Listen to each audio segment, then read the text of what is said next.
È il più grande convegno folclorico del Mediterraneo, i costumi esplodono nel sole, specialmente quelli delle donne. Francesco Alziator ben ritrae il versante identitario della festa votiva, evidenziando l'esplosione di fogge e di colori che ha il sapore del melograno aperto. Sono ovviamente frasi poetiche di una letteratura che ci restituisce l'immagine forte che oggi cattureremo in diretta qui da Cagliari per la grande festa di Sant'Efisio. Io ho il piacere di essere in compagnia di Ignazio Sanna, cultore, studioso di tradizioni popolari, a stretto contatto da sempre con un mondo che si racconta, che indossa l'identità, che contribuisce a divulgare questo grande patrimonio che vive di bellezza, di fascino, di una Sardegna davvero che si racconta. Io chiedo alla nostra regia di staccare anche su quello che accade oltre qui di fronte a noi nel Palazzo del Comune. Vediamo inquadrato il sindaco. Si stanno cominciando a muovere i primi momenti di questa giornata speciale che ritorna ancora una volta. Buongiorno Ignazio. Buongiorno a tutti, benvenuti alla festa di Sant'Efisio, la festa della Sardegna, la festa di Cagliari. Ecco che in questo momento inquadrano le launeddas, il suono principale, il suono che raccoglie e racchiude Questa è proprio la colonna sonora e in questo caso è l'associazione Sonus Antigus che dà proprio il via alla grande festa che inizia con la processione aperta dai carabinieri che vediamo sfilare in apertura come saluto, e poi ovviamente a seguire, oltre ai suoni delle launeddas, le tracas. Iniziamo di cui a vedere appunto le tracas. Parleremo fra poco. Vediamo proprio, sono i primi istanti di questa grande festa e mi piacerebbe proprio, se la regia è d'accordo, ascoltare subito il suono delle launeddas, perché ci dà subito il benvenuto, il suono d'apertura di questa grande festa. Ed ecco la prima tracca proveniente da Pula. Eccoli qui i suonatori di launedda. Saranno diverse le associazioni che durante la mattina porteranno il loro saluto in musica per quello che è davvero uno dei grandi eventi di questa Sardegna che si racconta. Saranno in migliaia le persone provenienti da tutta la Sardegna che indosseranno l'abito tradizionale del proprio paese d'origine, perché questa, Ignazio, è una festa di colori. Assolutamente sì. Qui vediamo infatti la maestosità di queste tracca, viene inquadrata appunto la prima tracca che viene proprio da Pula, il paese del martirio di Sant'Efisio, proprio a simboleggiare l'offerta che fa la popolazione di Pula al santo. Grandi carri agricoli trainati dai buoi e adattati ad abitazioni semoventi, un tempo utilizzate dai pellegrini che venivano a rendere omaggio al santo da ogni parte della Sardegna. Si dice che la parola tracca potrebbe derivare dalla sardizzazione di un antico termine toscano, trabacca, ma ovviamente il percorso è aperto perché sono diverse le interpretazioni. Qua Villa San Pietro, ancora vediamo la cura e l'attenzione, la preparazione che precede l'evento. Sì. Bellissimo proprio questa infioratura anche che danno a questo mezzo di trasporto, che non era altro che appunto un mezzo di trasporto per arrivare alla festa. Qui vediamo l'abito di Villa San Pietro, che è un paese a sé, ma che in origine era un borgo distaccato da Pula, quindi anche lui riprende il tracciato del percorso di Sant'Efisio. Nella festa di maggio le tracas rappresentano qualcosa di simile ad un museo mobile della civiltà contadina. Sono carri che offrono alla manifestazione immagini, atmosfere, i profumi della campagna, ovviamente i colori vivi della primavera dentro la quale questa festa cade da secoli.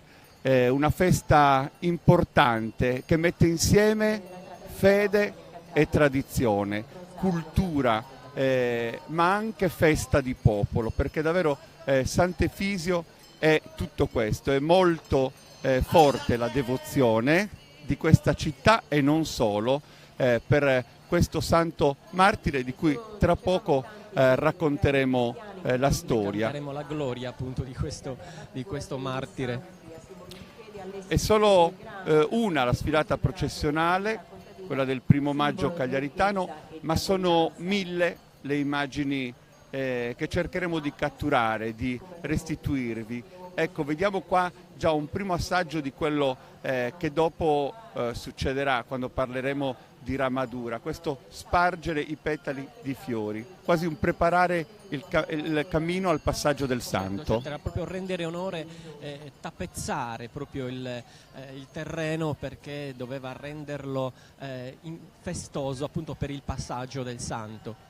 Abbiamo visto San Rocco e Capoterra, sono diverse le Tracas che sfileranno, ne hanno annunciato 19 e quindi abbiamo visto Pula e chiuderemo ancora con Pula, ma sono già passate Villa San Pietro, San Rocco, Capoterra, fra poco sarà la volta di Quartu Sant'Elena che ha più Tracas in programma, quindi vedremo davvero un po' tutto il circondario che, come dicevamo, si è preparato da giorni per far sì che questo momento, questa immagine in movimento potesse ovviamente ancora una volta percorrere il passaggio, ma anche affascinare le migliaia di turisti che anche quest'anno sono qua, nonostante il tempo non sia dei migliori. Quest'anno, Ignazio, non ci è capitata una bella giornata. Va bene, il santo riuscirà a fare anche questo miracolo, speriamo. Qui vediamo Quartu Sant'Elena, che più volte è stato premiato proprio per l'originalità delle Tracas, sapientemente adornate, e c'è un alto costo anche per preparare questi carri, addobbarli giorni e giorni prima, sperando sempre che il tempo sia clemente. Infatti qualcuno ha pensato bene di usare questa sorta di impermeabili quasi, speriamo che non se ne faccia uso. Anche perché ovviamente servono a proteggere anche il valore alto di quello che è un patrimonio vero e proprio, perché sfila la bellezza ma sfila anche la ricchezza, perché tu che hai a che fare anche con la tua attività, oltre che con la tua passione, con i tessuti, con gli ori, con i ricami, ci puoi restituire questa informazione. Ecco. Ogni attore è portatore a sua volta davvero di un patrimonio. Assolutamente sì, sono tessuti costosi, tessuti che con le intemperie possono assolutamente deteriorarsi irrimediabilmente, quindi è necessario preservarli.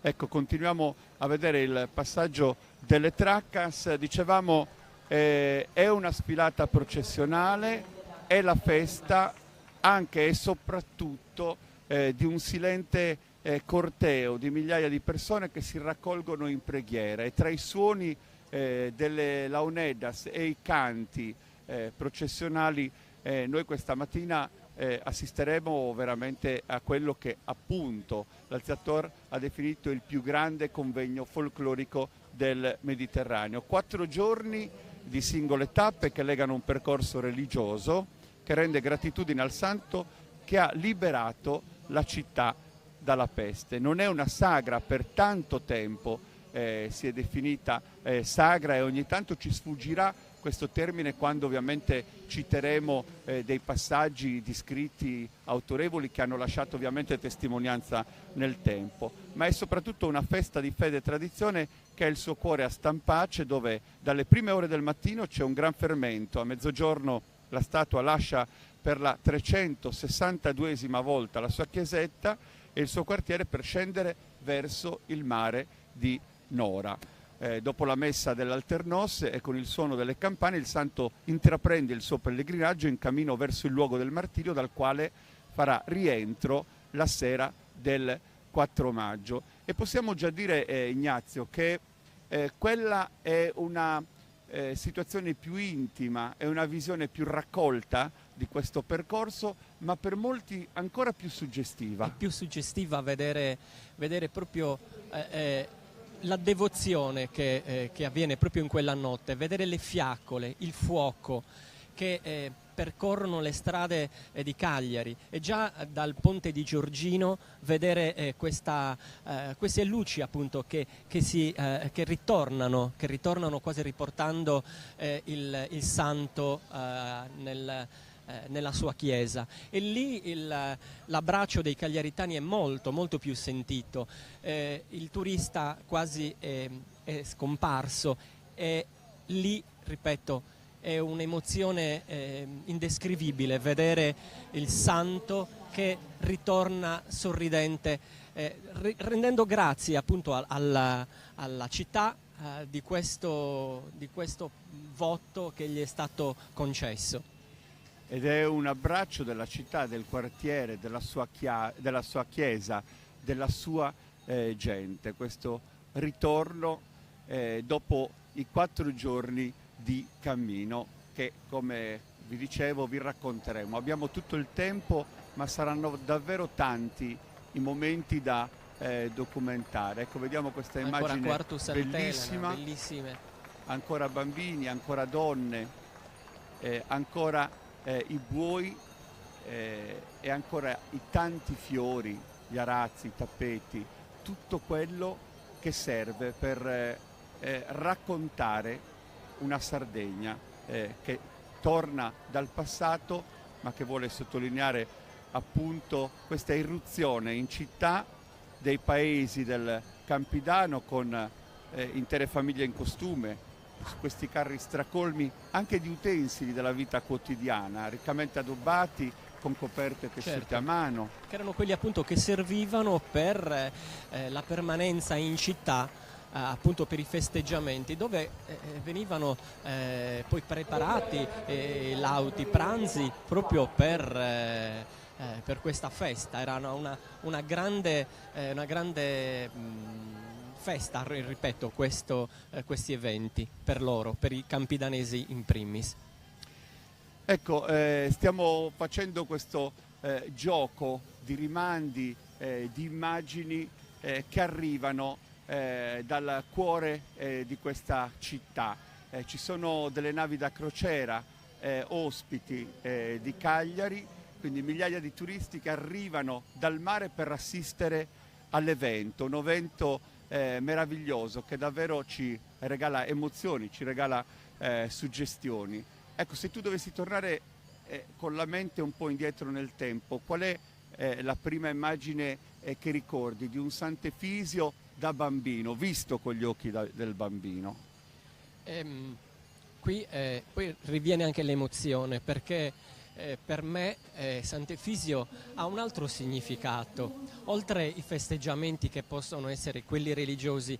Ma mio padre era un ambulante, era un venditore di torrone da Desulo, e quindi vedere Sant'Efisio per me è sempre stata fin da bambino una festa, ma anche un lavoro, e l'ho sempre vissuta con passione, e mi sono innamorato di questo santo, che l'ho fatto mio.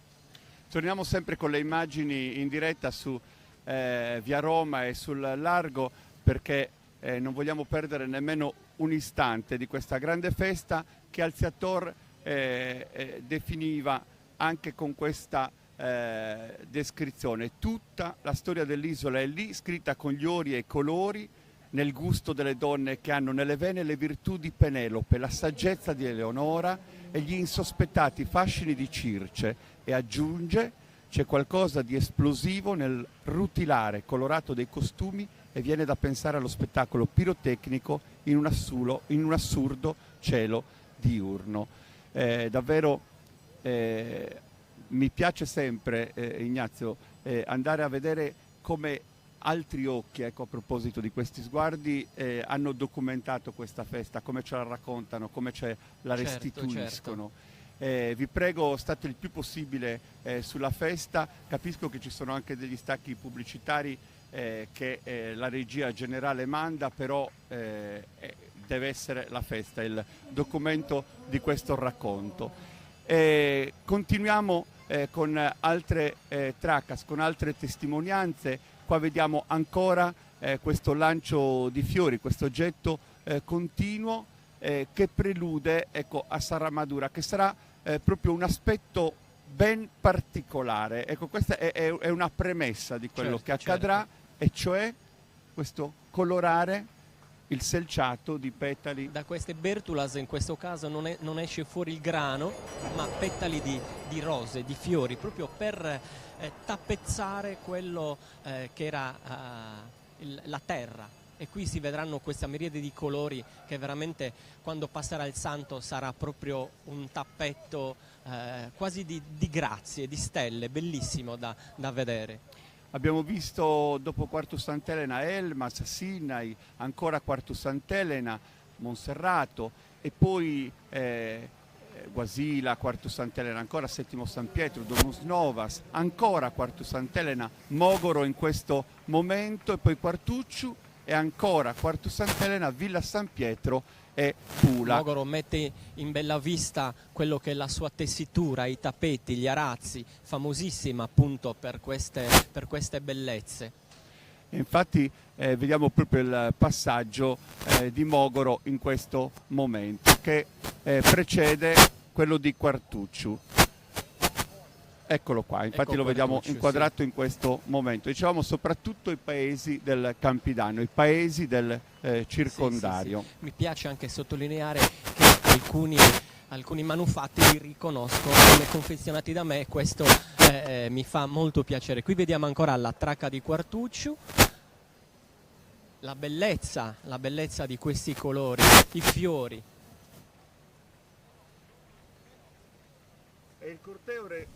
È il corteo religioso più lungo del mondo per durata, 4 giorni, e per lunghezza, ben oltre 70 chilometri. Fede e folklore si intrecciano in questo primo giorno di maggio in una Cagliari che riscopre le sue corde più intime e segrete, invasa da suoni e colori che regalano l'incantesimo.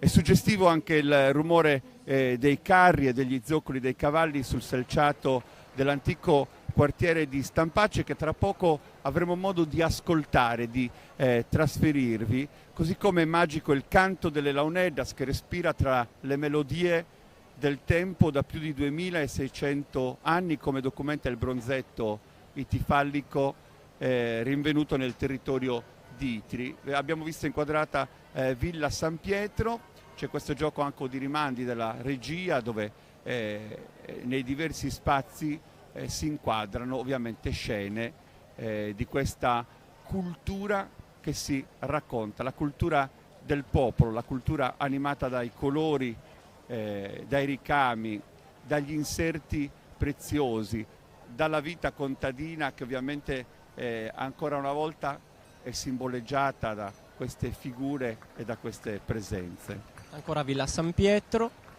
con l'abito tipico della zona di Pula, appunto. Bellissimo anche questo associare e vedere questi petali che quasi si rifanno ai tessuti dei brocati, dei damaschi, che sembrano quasi dei petali poggiati sul tessuto, invece sono proprio i tessuti ricamati e tessuti in questa maniera. Davvero una bellissima immagine. E quindi Villa San Pietro precede, ecco, Pula, che chiuderà il passaggio delle 19 traccas che a loro volta hanno aperto il corteo processionale, questo filo di fede che si snoda lungo una mattina che sarà davvero ricca di eventi e di avvenimenti. È commovente davvero il sentimento di appartenenza che mette insieme il popolo sardo e che lega il popolo sardo al santo patrono dell'isola, da sempre e possiamo dire per sempre, perché è una fede consolidata, rinforzata da questo incontro che ogni anno non è mai uguale a se stesso, anche se ripercorre come un rituale quei passaggi che ovviamente ci regalano emozioni costantemente. Ci fanno vedere proprio il tappeto che man mano viene tessuto da questi petali meravigliosi. Ed ecco ovviamente l'immagine del palazzo municipale, siamo in via Roma, la nostra postazione è in piazza Matteotti e da qui raccontiamo, documentiamo, ci trasferiamo con questa visione. Adesso è la volta dell'Associazione Culturale Concordia alla Launeddas, altra presenza fin dai primi anni '80. Dicevamo che il suono delle Launeddas è un po' il canto corale che accompagna il santo, che precede il suo passaggio. Se possiamo tornare in via Roma e nel largo, fra poco avremo modo proprio di catturare questa immagine e di ascoltare questo suono. Qua vediamo intanto delle immagini delle persone che attendono, che seguono. Adesso è un passaggio anche dell'era moderna, i telefonini ci aiutano a vedere anche i diversi racconti, le diverse angolature della festa. Abbiamo visto anche prima di iniziare che molti si stavano sintonizzando su Sardegna Live per poter seguire l'evento anche se lontani da qui. Quindi come vedete adesso c'è l'immagine di un operatore al quale chiediamo anche di spostarsi, di vedere diverse angolature di questa festa, che tra poco troverà anche altre voci oltre alle nostre, perché ci interesserà sapere e sentire anche un pochino le opinioni. Eccoli qua, gli amici dell'Associazione Culturale Concordia a Launeddas, e poi da questo momento inizieranno davvero anche i gruppi A piedi, ecco. Ecco qui, abbiamo visto, ci sono anche degli ospiti illustri che hanno raggiunto Cagliari per vedere la nostra grande festa, la festa di tradizione, la festa di fede. E vorremmo tornare sui Concordia alla Launeddas appena possibile, proprio per vedere questa immagine bellissima di un'associazione che produce cultura.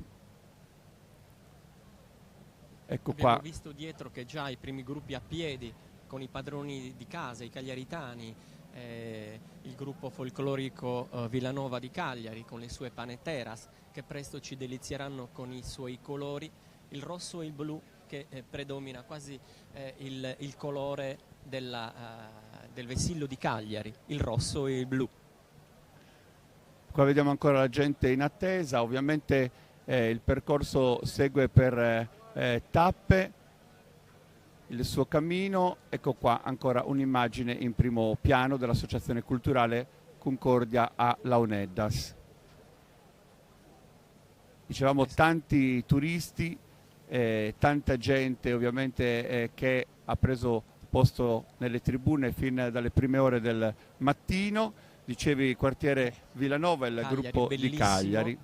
Una bella immagine, certo, questa. con le sue panetere, che si è sempre pensato a queste paneteras come delle venditrici di pani, ma non erano proprio le proprietarie dei forni, quindi anche l'abito che indossano non era un abito economico come viene descritto, ma da notare questi merletti che le mantiglie portano. Sono dei merletti tessuti con il filo in argento, costosissimi tra l'altro, e quindi non a tutti accessibili, proprio per questo era priorità delle proprietarie dei forni.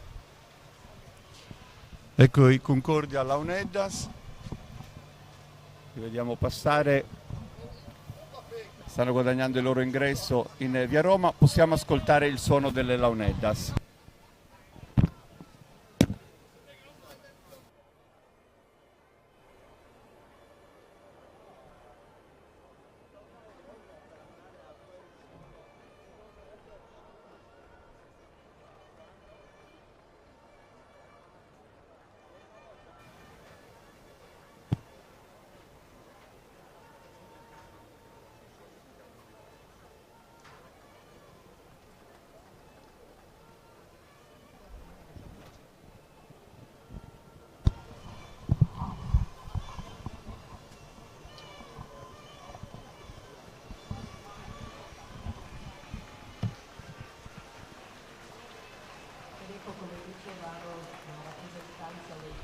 Qui ascoltiamo anche il suono delle launeddas in sottofondo.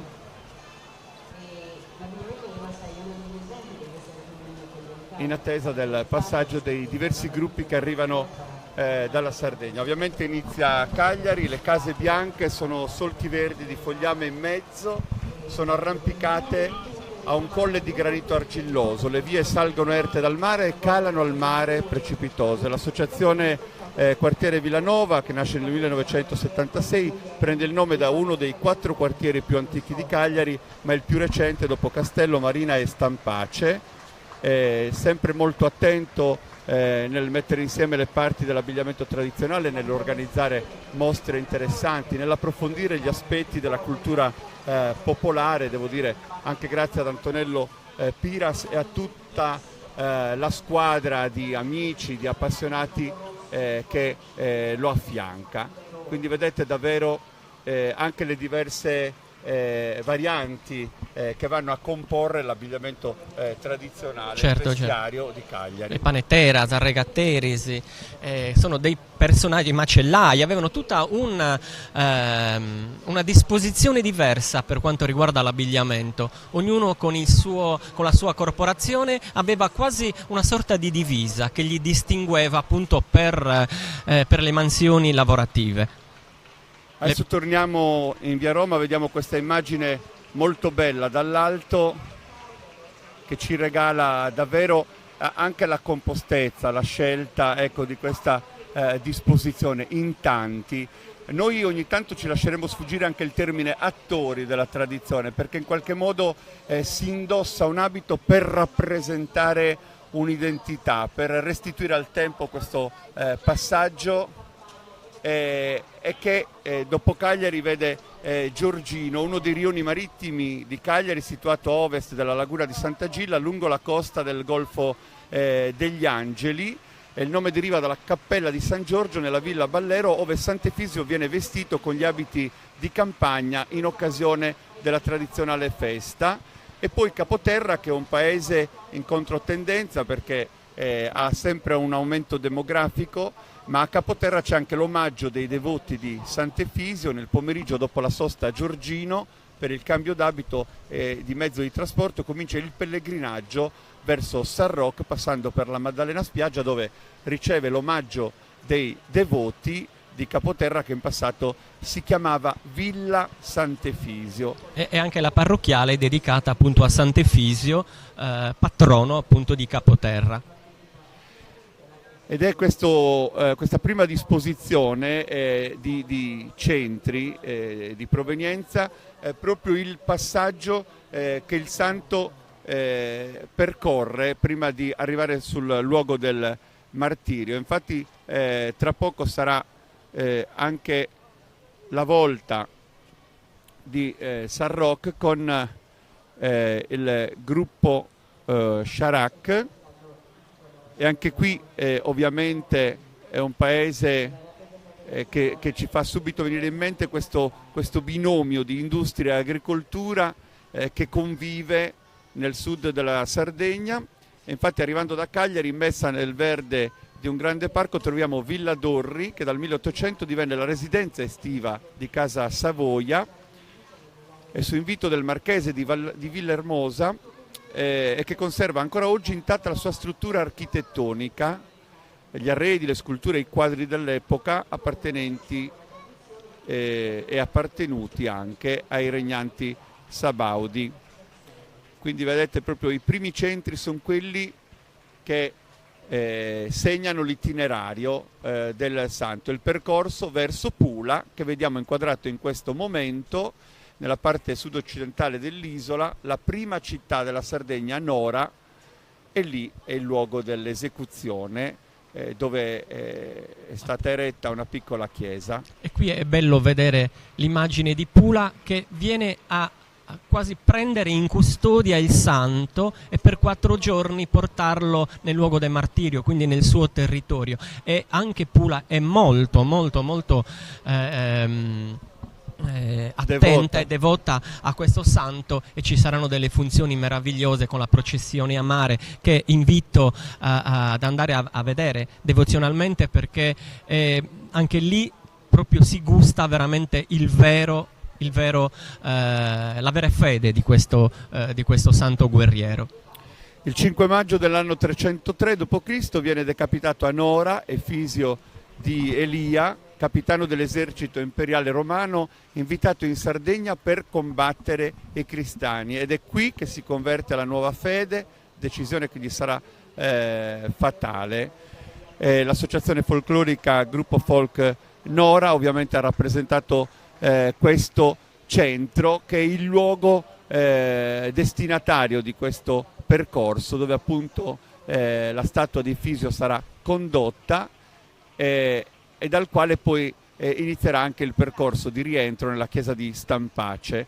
Ed è la volta di Pirri con il suo gruppo, i suoi colori, il suo abito tradizionale. Assolutamente sì, infatti adesso ci siamo spostati nel Campidano di Cagliari con l'associazione di Pirri Ruggeri, che veste appunto gli abiti con i bordauso, questo tessuto rosso e blu, che è bello sapere che questo tessuto veniva tessuto appunto a Cagliari. Alziator parla di questa fabbrica di bordati e ho avuto in questo periodo proprio la certezza che nel quartiere di Villanova veniva tessuto questo prezioso tessuto, che poi è diventato usatissimo in tutto il circondario fino a quasi all'Oristanese. Bellissimo da vedere quest'abito che indossa Sagrugisanta, un gruppo di Nuova Costituzione, che è su Vordalinu, con questa gonna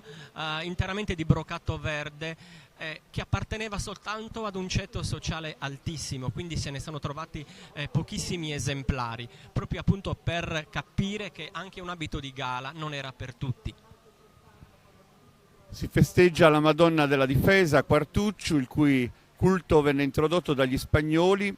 Ottima tradizione nel campo del ricamo, come ben puoi sottolineare Ignazio, della tessitura, della cestineria e soprattutto del pane lavorato e decorato.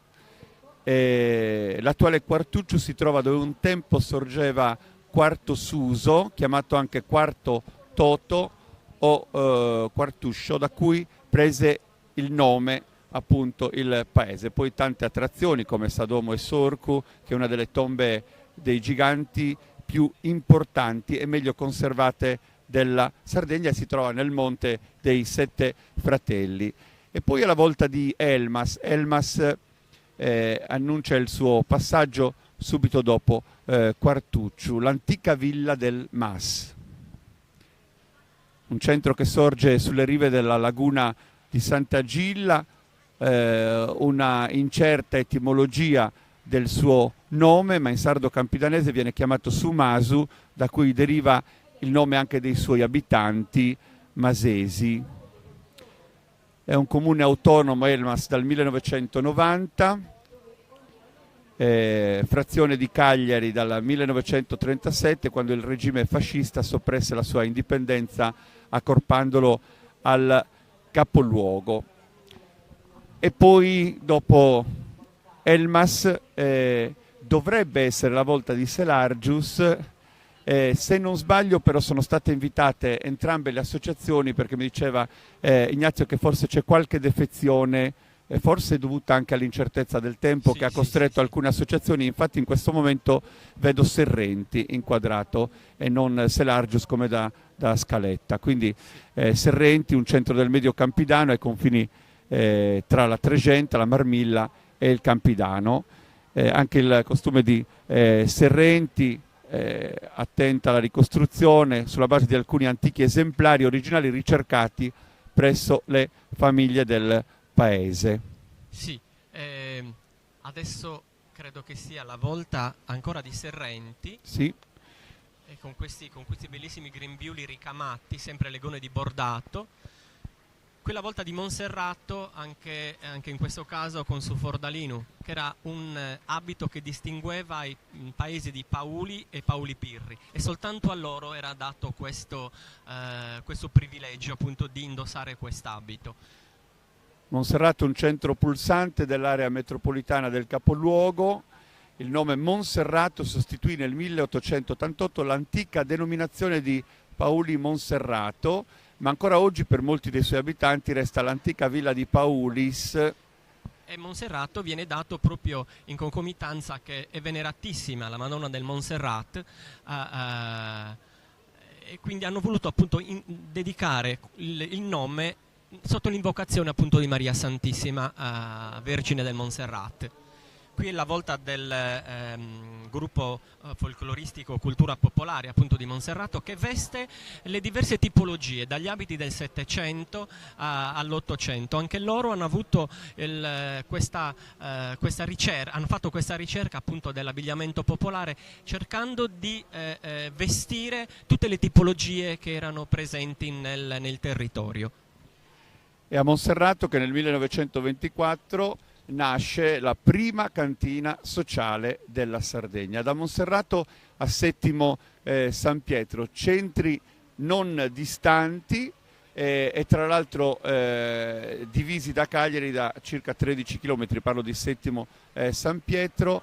Anche qui riguardo alla storia dell'abito tradizionale sono diverse le associazioni che cercano di valorizzarlo e di portare avanti il discorso della cultura. Il gruppo i Nuraghi, che hanno mantenuto e preservato una variante di abito proprio tipico di Settimo San Pietro.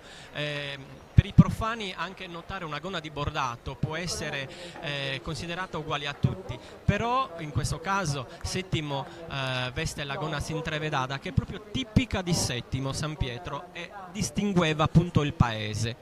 Qui invece è la Proloco di Settimo. Quindi anche qui davvero ben rappresentata la comunità, che precede Sesto, che porta il suo saluto, un centro della pianura del Campidano, in questo caso 10 km da Cagliari. Ovviamente non si può non menzionare l'area archeologica di San Gemiliano, che a sua volta protegge e include l'antica chiesa campestre di fattura vittoriana risalente al secolo XIII in stile romanico. Bellissimo anche il modo di confezionare, o meglio di stirare le camicie, cosiddetto a perreganna, che era questa sorta di pieghettatura tipica creata con l'amido per creare appunto questo effetto a scalittasa che dava proprio l'impronta dell'abito giovanile delle fanciulle di Settimo, di Sinna e di tutto il circondario, e in questo caso anche di Sesto. A Semini, un paese di antica tradizione della ceramica, sorge nella pianura del rio Cigerri, del Flumini Manu e del rio Sanugedda, a nord dello stagno di Santa Gilla. Davvero la ceramica è una peculiarità di questo centro. Proprio un paio di sere fa sono stato ospite di Doriana Usai, che ancora oggi, ecco, per tradizione ereditata dal padre, regala questi momenti di una Sardegna che anche sotto questo aspetto ha il suo altissimo valore, perché parliamo di vestiario tradizionale, parliamo di suoni, parliamo di tanti aspetti della Sardegna, ma non da meno la ceramica è una delle nostre forme e delle nostre forze. E se vogliamo restare anche in campo gastronomico, erano rinomate le panadas appunto di Assemini, fatte con le anguille appunto prese dallo stagno di Assemini. E da Assemini a Monastir, dove il primo insediamento umano risale al Neolitico. Nel Medioevo sorse l'abitato attuale ad opera dei monaci camaldolesi. Anche sul nome Monastir ci sono diverse teorie, sembra che derivi dalla parola greco-bizantina che indicava un monastero, ma altri sostengono invece che riporti al termine sardo muristeni, che indica i posti dedicati alla sosta e al rifornimento dei viveri per i viandanti, cosa avvallata anche dal fatto che Monastir è sempre stato un punto importante per chi viaggiava lungo l'asse sud-nord. Qui è l'associazione Gianas che hanno fatto una ricerca attenta proprio per riportare in auge quello che era l'abito tradizionale di Monastir. E quindi a Semini e Monastir. Adesso ci spostiamo a Mara. A Mara Calagonis. Mara era famosissima per i ricami, per la cestineria, ma principalmente per i ricami. In questo caso vediamo il gruppo Proloco di Mara Calagonis con questi grembiuli meravigliosi ricamati che sembrano quasi delle serre. E infatti vediamo Mara Calagonis che riunisce due località, il nome, un tempo distanti, Mara e Calagonis. Anche questo territorio è disseminato di emergenze archeologiche, però pensiamo che anche tanti paesaggi, se pensiamo a Torre delle Stelle, quindi si passa dai monti fino al mare, è davvero bellissimo il territorio di Mara Calagonis. E poi Villa Sor con il gruppo Associazione San Biagio, patrono appunto della cittadina. Indossano una gonna di bordattino giallo, anche loro erano ricercati nel plissare le camicie, ma anche i mutandoni dell'uomo, particolarità che vediamo in questo momento. Che vediamo in questo momento, che era tipica di quella zona, ma non solo, ma anche nella zona appunto del Campidano di Cagliari. Adesso si vede arrivare il Sinnai, una grossa cittadina del Campidano di Cagliari, famosa per la sua cestineria, che prende il nome da Sinai, cioè Sinnai, dove veniva marchiato il bestiame appunto ai piedi del monte Serpedì. Ancora Villasor, ancora Sinnai. Stiamo attraversando la provincia di Cagliari, Sinnai, davvero antico e nuovo, si intrecciano come i cestini, che sono un po' il fiore all'occhiello dell'artigianato locale. Prima abbiamo parlato di ceramiche, i cestini non sono da meno. A Sinnai tutto questo giustifica anche una fiera che ad agosto viene organizzata per valorizzare l'arte che il tempo non ha cancellato. E qui c'è una delle formazioni più longeve, Funtaneolia, che quest'anno festeggia i suoi 50 anni, se non ricordo male. Sì, 50 anni. E quindi preparano anche un anno che onorerà questa ricorrenza. E poi dopo Sinnai, Serramanna. Adesso quello che viene inquadrato adesso è il gruppo Suidanu di Quartus Sant'Elena, in questo caso adesso è Serramanna. Perché c'è questo gioco, sì. Quindi noi dobbiamo stare sul racconto che... Adesso è Serramanna, e anche Serramanna ha preso a cuore quello che è il vestiario tradizionale e sta facendo una ricerca appunto, proprio il 5 di maggio ci sarà un convegno per mettere in chiaro quello che è stata la ricerca, quindi fotografie antiche, pezzi originali e da lì, o meglio da qui, ripartire per ridare colori originali al vestiario tradizionale. Quindi Serramanna e Quartus Sant'Elena chiudono la provincia di Cagliari per lasciare spazio diciamo al Campidano di Cagliari, per lasciare spazio al Sulcis, che invece tra poco si apre con ovviamente una coppia che annuncia in qualche modo la regione storica. E poi vediamo Nugis in questo momento. Gruppo Sant'Elia, anche loro hanno a cuore quello, e per loro non è difficile, perché aprire i loro cassetti è quasi trovare un museo a cielo aperto, perché ancora ci sono persone, donne, che vestono l'abito tradizionale e quindi la loro ricerca è avvantaggiata, e la maggior parte vestono abiti appunto originali d'epoca.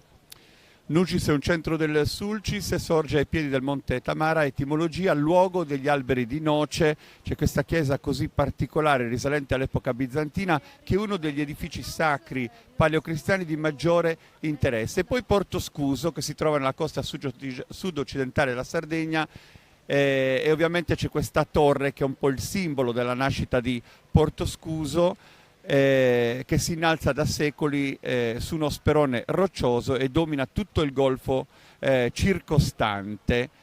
E quindi vediamo anche la mantiglia, che è un po' l'elemento che denota il Sulcis e i centri di questa parte dell'isola. Sì. e continuiamo il racconto con Teulada, che invece offre molte particolarità ed è subito riconoscibile, soprattutto per questo copricapo maschile. Assolutamente, questo sombrero. Un abito decantato dalla maggior parte dei pittori che si sono proprio persi in questi colori, come non ricordare Cesare Cabras, che ha dato pennellate a questi colori, a questi tessuti, rendendoli vivi e facendo in modo che ancora ai giorni nostri potessero servire appunto per ricostruire fedelmente quello che era l'abbigliamento tipico di Teulada. Quindi il cappello a larghe falde di feltro grigio. L'abitato di Teulada si trova nella zona sud-occidentale della Sardegna, 65 km da Cagliari, con Capo Teulada, che è la punta estrema dell'isola, appunto a sud. Bellissime questi colletti altissimi degli uomini ricamati a Punte Broi e Pontunu, che sono proprio tipici della zona di Teulada, Pula, San Roch. Gelosissime le artigiane che ancora posseggono questo segreto e lo mantengono vivo ancora soltanto per loro, quasi gelosamente. San Giovanni Suergiu si appresta ad attraversare questo tratto di fronte alle nostre telecamere per regalarci ovviamente anche la sua presenza, ma intanto continuate a scrivere in diretta. Marilena scrive: straordinario esempio di sentirsi una vera comunità grande Sardegna. Anselmo Angius da Ovodda: sì, ci siamo, buon proseguimento a voi. Quarto è la mia città, scrive Flavia Montoni, buon divertimento a tutti. Lasciateci i vostri pareri, le vostre impressioni, cercheremo di darvi voce in modo che questo commento sia anche corale. Quello che vi trasmette la festa di Sant'Efisio, il corteo processionale. Davvero noi cercheremo di guidarvi. C'è chi si appella a Sant'Efisio per far sì che il tempo regga, e vi dico che in questo momento ancora possiamo stare tranquilli perché per ora non piove, speriamo che così si mantenga. Sant'Antioco, l'isola di Sant'Antioco. Sant'Antioco, il patrono della Sardegna. Qui si vedono appunto tutte le varianti degli abiti che indossano. Pare che abbia iniziato a piovere, spero di no. Ecco, abbiamo fatto appena tempo a dirlo, però noi continuiamo. Assolutamente sì. Bellissime, ecco i nostradas, ecco questa sorta di abito maschile, come si distingue appunto per quanto riguarda anche i calzoni, in questo caso lunghi, a differenza come abbiamo notato, degli abiti del Campidano. In questo caso nella zona del Sulcis e dell'Iglesiente usano questi pantaloni in pesante orbace, lunghi, e distingue appunto la zona del Sulcis. Ovviamente dal Sulcis all'Iglesiente, perché queste due regioni vengono distinte, con Iglesias che fa il suo passaggio, Villa di Chiesa. Abbiamo parlato della mantiglia, di questo altro elemento che denota davvero la particolarità, ma anche gli antichi gioielli, perché poi i gioielli sono una componente essenziale. Abbiamo parlato di tappeti, di arazzi, di vestiario tradizionale, di tessuti, di cestineria, però i gioielli. Anche i gioielli sono riconoscibili appunto per zona e zona, e qui mi appecca, bisognerebbe consigliare a tutte le associazioni di appropriarsi di quello che era i loro gioielli, in modo che non ci sia una contaminazione. Abbiamo visto Iglesias, Siliqua e Salvatore Quasimodo. Il premio Nobel per la letteratura nel 1959, che era profondamente siciliano, sospirò lungamente per la Sardegna, dove visse anche per un periodo abbastanza importante. A Siliqua ha dedicato un passaggio poetico che è rimasto poi nella nostra storia con questo onore. Insomma, un Nobel come Quasimodo che dedica un pensiero alla Sardegna, e più di uno, in particolare a Siliqua. Adesso è la volta di Dolianova, che vediamo con il suo costume, e c'è da menzionare per un particolare, un aneddoto, insomma. Il pelliciotto che indossò l'arcivescovo di Cagliari arrivò proprio da Dolianova, il famoso Ermellino, il famoso Ermellino infestato con la peste, e quindi qui Dolianova quasi con questo cero votivo chiede venia per questo riferimento storico che in qualche modo accomuna l'inizio della peste a Cagliari proprio con questa storia che noi fra poco poi racconteremo. Certo. Dolianova ovviamente un centro importante del Parteolla con la cattedrale di San Pantaleo, e poi Donori con il gruppo che è rappresentato e che è centro quindi anche in questo caso del Parteolla. Da visitare la chiesa campestre di Santa Maria de Sa Defensa, la Madonna della Difesa, legata ad un'antica leggenda che ne farebbe risalire la costruzione ad un bandito barbaricino, e la festa ricorre a settembre. E poi Serdiana, riconoscibile appunto per quest'abito interamente di lampasso, e ovviamente anche per la chiesa di Santa Maria di Sibiola, anche qui un capolavoro di arte romanica. E in questa chiesa anticamente si poteva ammirare il retablo detto del giudizio universale attribuito al maestro di Olzai, oggi in mostra nella Pinacoteca di Cagliari. E poi ci avviciniamo adesso al Sardo, quindi la zona della Pravera, in questo caso apre il gruppo di San Vito. Ricordiamo che tutta la zona del Sardo è famosa per essere la patria delle Leonella, dove i migliori maestri ancora vivono e insegnano questa antica arte della costruzione e del suono delle Leonella. una concentrazione così particolare, se pensiamo a Melis, a Lara, a Porto, se pensiamo al maestro Luigi Lai, che ininterrottamente davvero da tanti anni porta la sua preghiera in musica a Sant'Efeso con particolare devozione, e ai tanti giovani interpreti bravissimi che ci stanno ovviamente regalando anche un presente sull'esperienza del passato quando si parla di Launeddas. Parliamo in particolar modo del Sarrabus, però per fortuna abbiamo tante testimonianze che avvalorano questa presenza un po' anche nel resto dell'isola. Ed è la volta del Gerrei con Escalaplano, che sorge tra le valli del Flumendosa e del Flumineddu.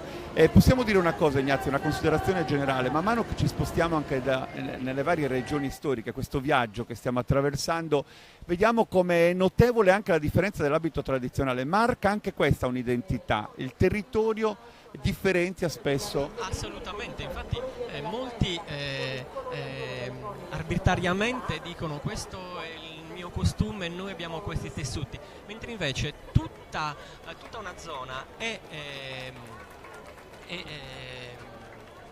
scandita appunto da questi tessuti che sono comuni in tutta la zona. Qui adesso vediamo l'associazione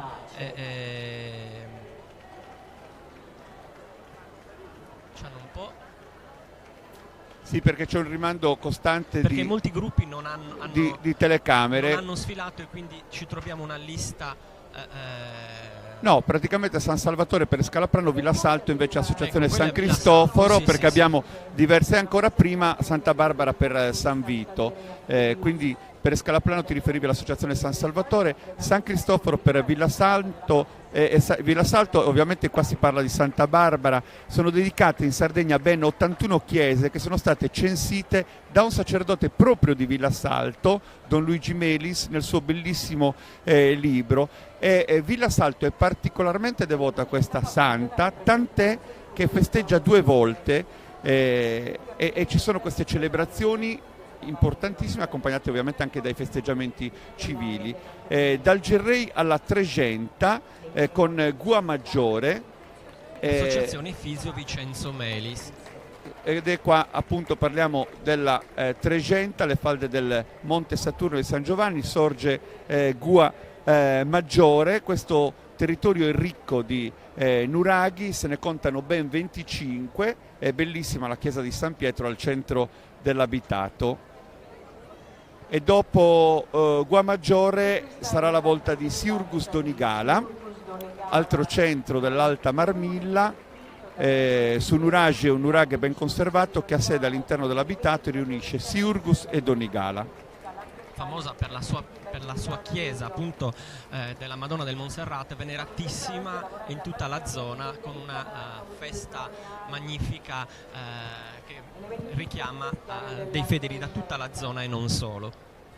Giuliana Fadda ci scrive, ed è molto bello il suo messaggio, perché dice: sarebbe stato il tuo onomastico, babbo, a te un pensiero e un abbraccio speciale, mi manchi tanto, questa bellissima rappresentazione la guardo io per te, ti piaceva tanto la festa di Sant'Efisio, perché poi sono anche ricorrenze evocative, ognuno di noi, lo dicevamo poc'anzi, ha un proprio ricordo, ha un innesto nella memoria, e l'affetto ovviamente rinverdisce anche il sentimento. Da Pisa ci scrive Leo Dominici: un saluto a Cagliari e a tutti i sardi, una preghiera al Santo Efisio che ci protegga sempre, viva la Sardegna. Tra l'altro il santo è legato a Pisa, poi racconteremo anche perché. E poi il prossimo anno dal vivo, ci scrive Paola Capocelli. Insomma, in tantissimi, lasciate i vostri messaggi, noi cercheremo il più possibile di salutare tutti, di dare voce anche alle vostre considerazioni. C'è chi si affida a Sant'Efisio, chi si congratula per il commento, e ringraziamo da una sarda in Piemonte, grazie a voi che ci state regalando queste immagini meravigliose. E poi ancora buongiorno bella isola, insomma l'anno scorso è stato un onore rappresentare il mio paese Sorso, e continuiamo il racconto in diretta. Ecco qua altre belle immagini. Questo dovrebbe essere Samazzai con l'associazione Prolocco. Anticamente era noto con il nome di Santu Maccari, dista 30 km da Cagliari, è situato ai margini della vasta pianura campidanese, e anche il paese di Dionigi Burranca. Stavamo parlando prima dei grandi delle Launeddas, a dimostrazione insomma che queste figure hanno viaggiato e hanno regalato davvero musica nei vari angoli della Sardegna, scrivendo anche pagine di storia. Ed è la volta di Gesico. Gesico famosa principalmente per la festa di Sant'Amatore, che è un vescovo appunto martirizzato anche lui in Sardegna, proprio nel territorio di Gesico. Qui è il gruppo oratorio Don Giuseppe Azzori con gli abiti di Gesico. Festa di Santo Amatore, ovviamente la sagra della lumaca, l'eligicoltura, che ovviamente è una peculiarità e che attrae anche tanta gente in questo centro dell'Alta Trecenta. Adesso ci spostiamo in Marmilla e in apertura è il gruppo di gestori Nostra Signora Itri, e qui voglio sprecare due parole perché mi è a cuore questo gruppo, che hanno fatto una ricerca molto interessante, ridando al paese quello che era il vero abito di Gesturi. Fra Nicola nasce a Gesturi, come sapete, il 4 agosto del 1882, e il 3 ottobre del 1999 Giovanni Paolo II lo proclama beato in piazza San Pietro. Mi piacerebbe tornare con le immagini su Gesturi, che è un paese meraviglioso, che si presenta come una porta d'accesso per la Giara, la chiesa dedicata alla Madonna dell'Assunta, e poi un centro storico ben conservato, insomma tante occasioni per visitare Gesturi e per apprezzare ovviamente anche il lavoro che sta facendo l'associazione, che ha al suo interno tanti giovani e giovanissimi. Io li ho salutati e presentati al loro paese proprio poche settimane fa e sono rimasto entusiasta del loro lavoro, della loro vitalità, della loro energia. Quindi Gesturi e poi San Luri. Quindi San Luri con la particolarità dell'abito maschile con sugogliette, che è da precisare che quest'abito che loro indossano era comune in tutta la Sardegna, era una sorta di grembiule in pelle, e serviva appunto per distinguere e per proteggere dal freddo e dal caldo in questo caso. Vedete quindi la parte centrale del vestito maschile, una lunga tunica di cuoio marron detta su collettu. E qui stiamo parlando della Marmilla tra Cagliari e Oristano. San Luri deve il suo sviluppo proprio alla posizione geografica. Vedo Cristina Stangiano. Sulla tribuna di fronte al comune sono in ottima compagnia, perché accanto a me c'è Franco Sardi e ovviamente di Bareggio. Mi viene in mente ogni volta che la ricordatevi, anche io ho partecipato alla festa dei sardi, la grande festa della Sardegna, perché voi con il circolo Amedeo Nazarri veramente portate. Ed ecco che sta vincendo il Campidano di Oristano, rappresentato dal come proveniente da Milis, che corrisponde alla parte centrale della regione pianeggiante, l'area attraversata dal Fiume, copre del Golfo di Oristano e la pittoresca penisola Silis. Un genio che è troppo attaccato, non ha mai staccato il cordone umbilicale della Viene preceduto dalle laureate dell'associazione Solus de Gamben a Semini. Quindi Oristano, oltre alla pregevole produzione di ceramica, è famosa per aver conservato la pratica delle giostre equestri di epoca medievale con la Sartiglia, la Corsa, la Stella, che si corre ogni anno nel periodo di Carnevale. Proprio per promuovere questa manifestazione qui. Allora, Oristano ha seguito la rappresentanza di San Milis e l'abbigliamento popolare femminile, caratterizza per l'ampia con il tela di cotone leggero visibilmente arricciato in dito. In particolare prende sono i visibilità sul petto delle caratteristiche di cotone, coperte in parte da un fazzoletto che si cacciano sotto le strisce che evidenzia il seno. L'abitudine di dire è come quello che dicono a Napoli, vedi Cagliari la manifestazione Sant'Agata e poi muore, cioè, perché merita di essere vista. Quindi voi siete qua, che cosa si lavora? Beh, allora noi siamo qui soprattutto sempre perché diamo il nostro contributo come particolarmente noi vediamo ancora la nostra terra Ed ecco una rappresentanza di un'armonia. L'abbigliamento femminile risale al primo del Novecento con le preziose camicie ricamate, il vestito di broccato chiuso sotto il seno e l'elegante corpetto di vestito comune. Ciao, grazie.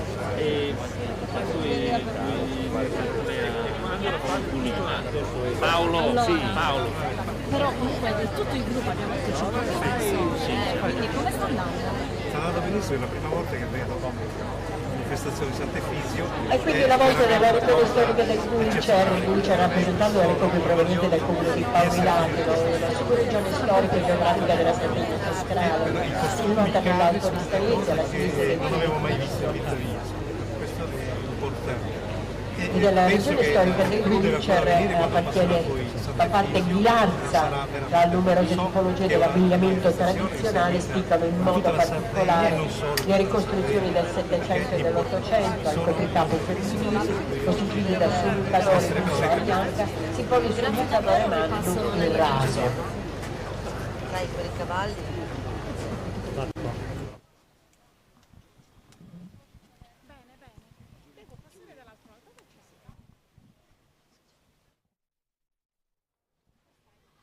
La provincia di Oristano, abbiamo visto passare il gruppo folk Città di Oristano che ha festeggiato in tempi recenti il mezzo secolo e si appresta fra poco ad arrivare ai 60 anni, e poi ancora San Vero Milis, Villa Urbana, la città del pane. Abbiamo visto le immagini scorrere mentre appunto alcuni ospiti intervenivano, e poi Narbolia, Cabras, Ghilarza. e Ghilarza, quindi un'altra area della nostra isola, il Gulcer, che si apre proprio con queste belle immagini, il paese di Antonio Gramsci. Anche Ghilarza ha fatto delle ricerche, appunto quest'abito che vediamo qui riprodotto è riportato da un'antica stampa del Dalsani, dove appunto quest'abito viene descritto e il gruppo folclorico ne ha rivisitato appunto lo studio e per poterlo indossare fedelmente.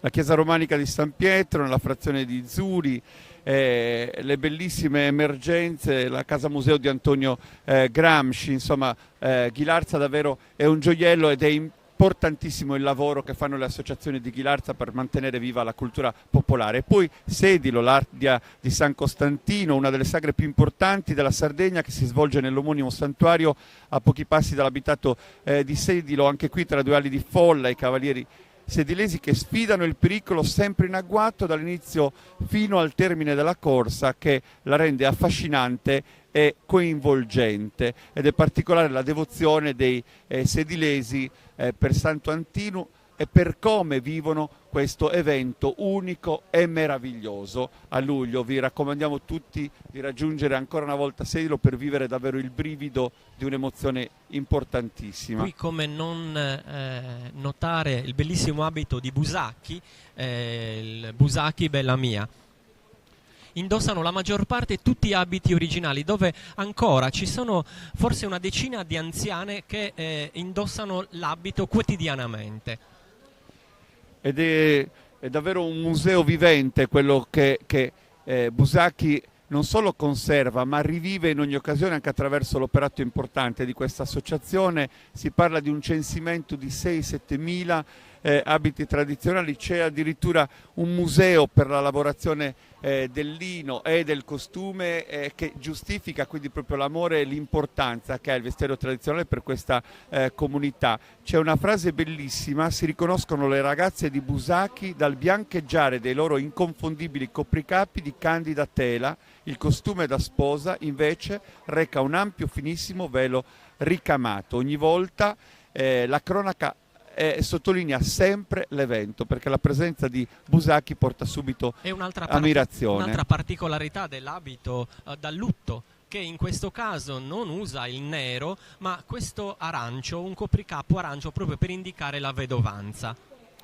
E ovviamente passiamo da Busacchi a Laconi, la piccola Assisi dei Sardi, così è stato ribattezzato questo centro del Sarcidano di circa 2400 abitanti in provincia di Oristano. Il nome deriverebbe da Lacana, poiché segna un punto di passaggio tra il Nuorese e il Campidano. Quando parliamo della piccola Assisi, ovviamente il riferimento è soprattutto alla figura carismatica di Sant'Ignazio, che viene onorata ad agosto. E c'è anche una cosa che non sempre si sottolinea: è sempre stata meta di ospiti illustri e di visitatori. Si racconta addirittura che Eleonora d'Arborea trascorresse lunghi periodi di villeggiatura nel castello di Laconi. E poi Villanova Tulo, ancora centro del Sarcidano, sovrasta la valle del lago del Medio Flumendosa. Benvenuto Lobina ai suoi natali, e a Zupitano questa associazione vuole rendere omaggio a questo suonatore d'altri tempi che ha lasciato memoria musicale, e questo gruppo è straordinariamente attivo. Ad agosto organizza un bellissimo evento con il folk internazionale e con le esperienze della nostra isola che si ritrovano, e quindi l'appuntamento anche quest'anno è per il 14 di agosto, la vigilia di Ferragosto, Villanova Tulo. Mi raccomando, siateci, visitate questi luoghi perché meritano davvero il piacere della scoperta. Ecco, c'è un momento adesso di passaggio tra Villanova Tulo e Nuragus. L'associazione Valenza. Anche qui parliamo di Sarcidano, e anche qui parliamo di un'associazione altrettanto intraprendente, che lavora tanto. Il nome Valenza appartiene ad una chiesa romana sita in località omonima. È nato nella seconda metà degli anni 90 ed esegue i balli nelle varianti locali. E Nuragus deve il suo nome proprio alla presenza dei nuraghi nel territorio. Si dice che ce ne siano davvero tanti, e quindi dal Sarcidano passeremo tra poco alla Barbagia di Belvì. Infatti abbiamo visto già con delle precedenti immagini i colori di Arizzo, eccoli qua, bellissimi, con questi scialli di seta, con questi colori, la particolarità delle gonne, quasi tubolari, quasi impedivano il movimento. Qui vediamo Miana Sardo, lo stesso, sempre con l'abito arcaico, assolutamente di Orbace, o Furesi come viene chiamato dalle loro parti. Bellissime davvero le immagini. Gli arizzesi commerciavano il legname di castagno, ciliegie, noce, rovere e anche la neve, e la carapigna ovviamente ci riporta subito a un sapore tradizionale, ma è anche la patria di Bachisulis, il poeta, uno dei grandi poeti della montagna e dell'intera isola. dicevi Arezzo e dicevi Meana, adesso c'è questo gioco di passaggio tra queste due realtà ancorate alla tradizione, ma vediamo come comunità vicine siano molto differenti anche con i tratti dell'abbigliamento tradizionale. Sì, assolutamente. Belvì è molto simile ad Arezzo, mentre Meana invece ha completamente la particolarità di questo copricapo tipico soltanto di Meana sardo. E anche per quel che riguarda il repertorio delle danze si marcano differenze notevoli. Di Meana dove ogni gesto è armonia, bellezza tesse le trame del tempo. È una frase raccolta per descrivere proprio l'importanza di come la memoria abbia lasciato il passo alla rappresentazione, ma abbia conservato quei valori autentici di cui questa comunità si fa scrigno e custode. Il nuraghe nolza è uno degli elementi simbolo del territorio di Meana. E poi ovviamente ogni volta che c'è una manifestazione di carattere folclorico importante, Meana c'è sempre, perché è veramente uno di quei, chiamiamo costumi, ci piace ogni tanto concederci a questo termine, più rappresentativi. Ritengo che sia giusto parlare di costume. Tu sai che c'è questa lotta? Sì, c'è questa lotta, ma io mi rifaccio alla parola costume che viene dal francese appunto e che indica l'abbigliamento, e di questo si tratta. E poi Seui, qua ovviamente entriamo nella barbaggia di Seulo, centro montano dell'Ogliastra, 56 km da Nuoro. Il nome Seui compare per la prima volta nei documenti del 1300 con varie diciture. Il territorio è cosparso di testimonianze nuragiche, sono davvero siti interessantissimi che ovviamente ci restituiscono il passaggio di una presenza umana di lontana memoria. Intanto continuano i vostri messaggi e i vostri saluti. Luigi Puscedu ci saluta da Koblenz, mentre invece Maria Luisa Carta da Oxford. C'è anche chi saluta semplicemente da Sant'Antioco come Lucia Maria Bellanca. Sono molto commossa, ma grazie mille a voi, dice Francesca Collu. Bellissima festa, bellissima processione.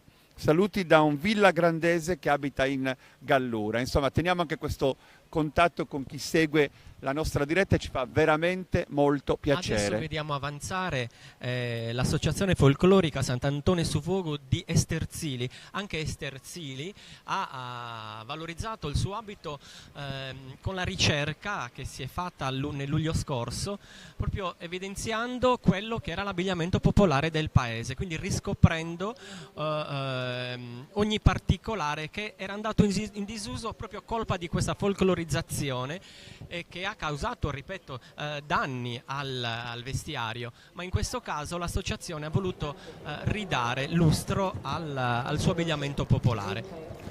Un museo archeologico a cielo aperto, Esterzili, così viene presentato per una descrizione che davvero mette anche in evidenza la tradizione agropastorale, i murales, la chiesa di San Michele, quella di Santa Vittoria. Prima di lasciare spazio a Gairo, e quando parliamo di Gairo parliamo anche di Taquisara, di Cardedu e dell'attuale centro abitato di Gairo, e tutti derivano da quel paese che sorge sulla terra che scorre, perché il nome di Gairo pare derivi proprio dalle parole greche gaeroa, cioè ovvero terra che scorre. Forse il più famoso paese fantasma della Sardegna, parliamo di Gairo Vecchia ovviamente, sicuramente uno dei più belli e suggestivi angoli dell'Ogliastra di tutta l'isola, ed è molto visitato. Da lì trae origine poi l'attuale abitato e questi due centri che si sono formati in seguito alla necessità di lasciare un posto che era diventato troppo pericoloso nel tempo in seguito all'alluvione. Adesso con Gairo ovviamente salutiamo l'Ogliastra e vediamo quindi ancora lo scorrere dei gruppi da Gairo a Urzulei a Perdas de Fogo. Questo è il viaggio che stiamo intraprendendo e che vi rimandiamo con la testimonianza delle nostre immagini. Intanto un abbraccio a Carlo Crisponi, da Torre Mattana, e da tanti amici che approfittano anche della nostra diretta per far sentire un saluto forte al nostro amico, bravissimo interprete della tradizione sarda. La sagra più emozionante, scrive Flavia Montoni. Vediamo in questo momento il passaggio ancora dei gruppi che rappresentano prima la Barbagia di Seulo, adesso l'Ogliastra. Urzulei, un cuore d'Ogliastra, appunto, frequentato in epoca nuragica. Il Supramonte, al confine tra Urzulei e le proprietà di Orgosolo, si trova la gola di Gorroppu, tra i canyon più grandi d'Europa, con i suoi 490 metri di profondità e 1,5 chilometri di lunghezza. Il dialetto di Urzulei, particolarissimo, è simile a quello di Dorgali. Da notare anche la particolarità che Urzulei, anche essendo in territorio d'Ogliastra, abbraccia un vestiario invece della zona dorgalese, quasi, diciamo così. E da Dorgali Perdas de Fogo. Adesso Perdas de Fogo con l'associazione Prolocco.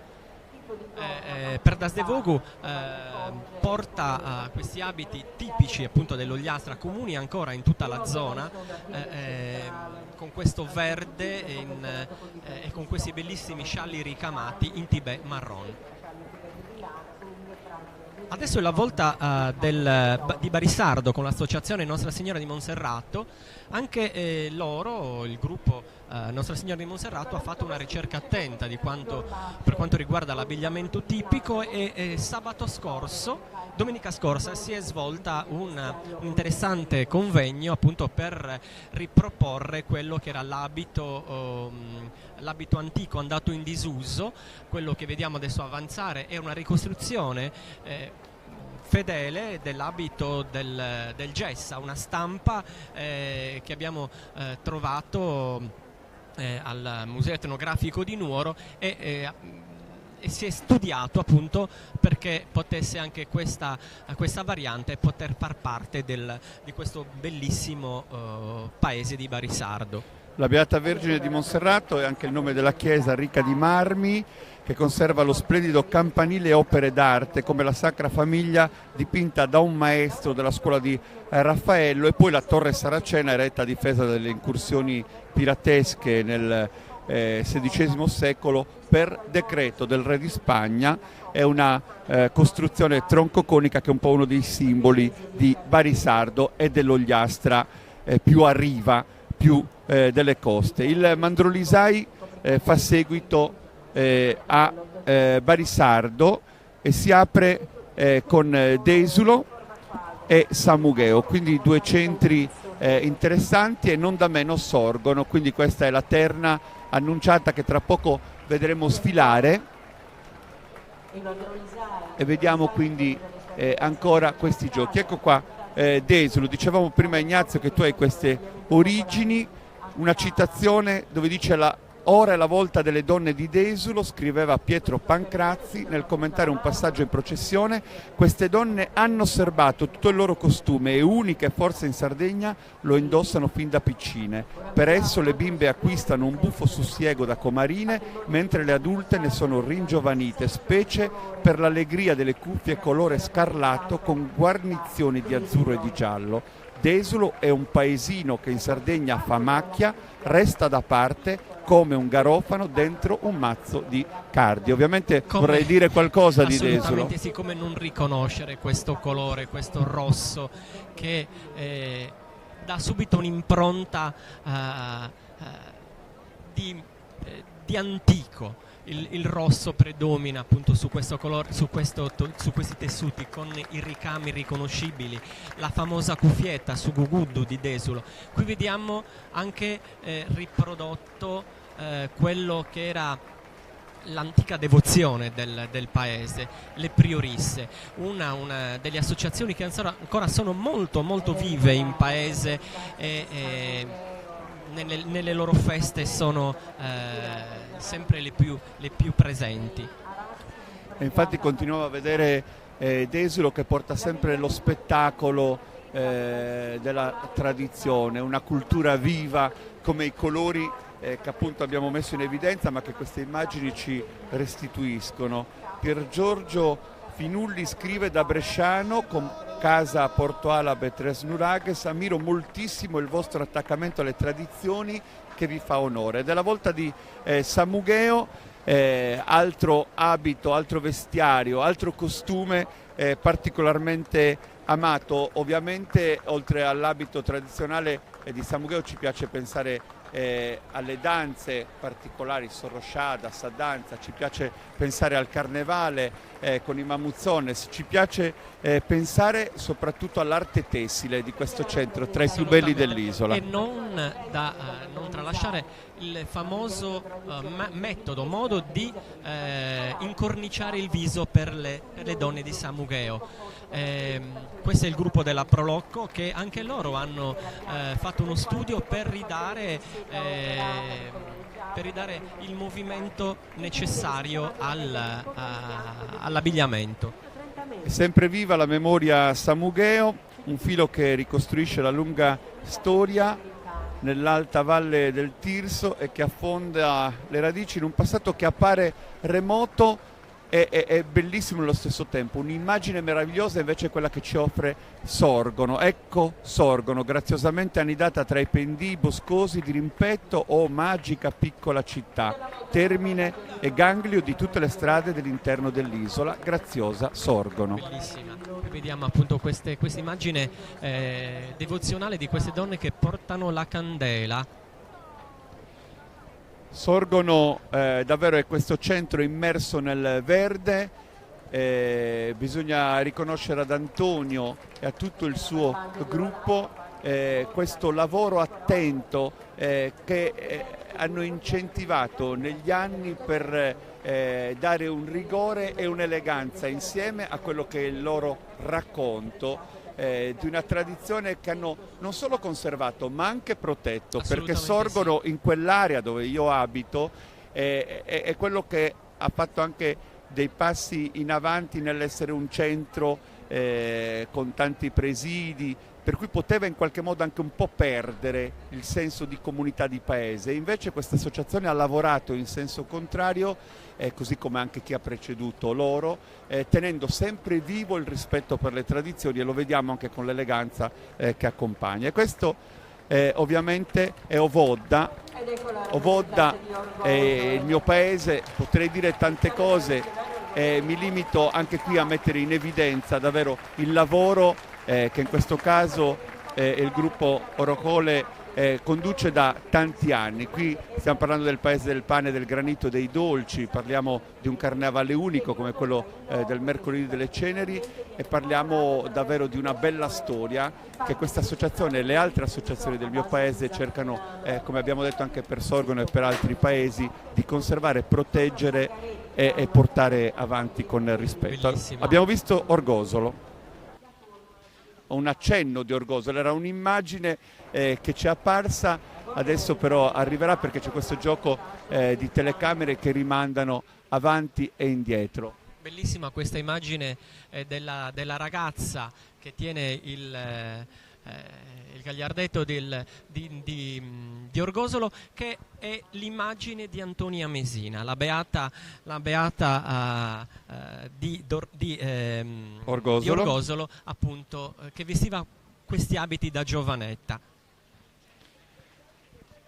Beatificata da Giovanni Paolo II nel 1987, la giovane martire di Orgosolo, ci restituisce questa immagine in abito di questa comunità, anche questo tra i più dipinti, più apprezzati, più amati, i più belli, proprio per le forme, non solo per l'accostamento dei colori, per i ricami minuziosi, per il copricapo delle donne che ancora oggi viene realizzato con questa tecnica antica che avvalora ovviamente la fama che ha Orgosolo di essere centro propulsore di tradizione, quel supramonte anche come se avesse conservato diviso quello che poteva sporcare una tradizione che invece è sempre viva, proprio come i colori fulgidi dell'abito tradizionale. Bellissima Guardate, questa immagine. bellissima. C'è una lavorazione particolare dove non soltanto la tessitura di questo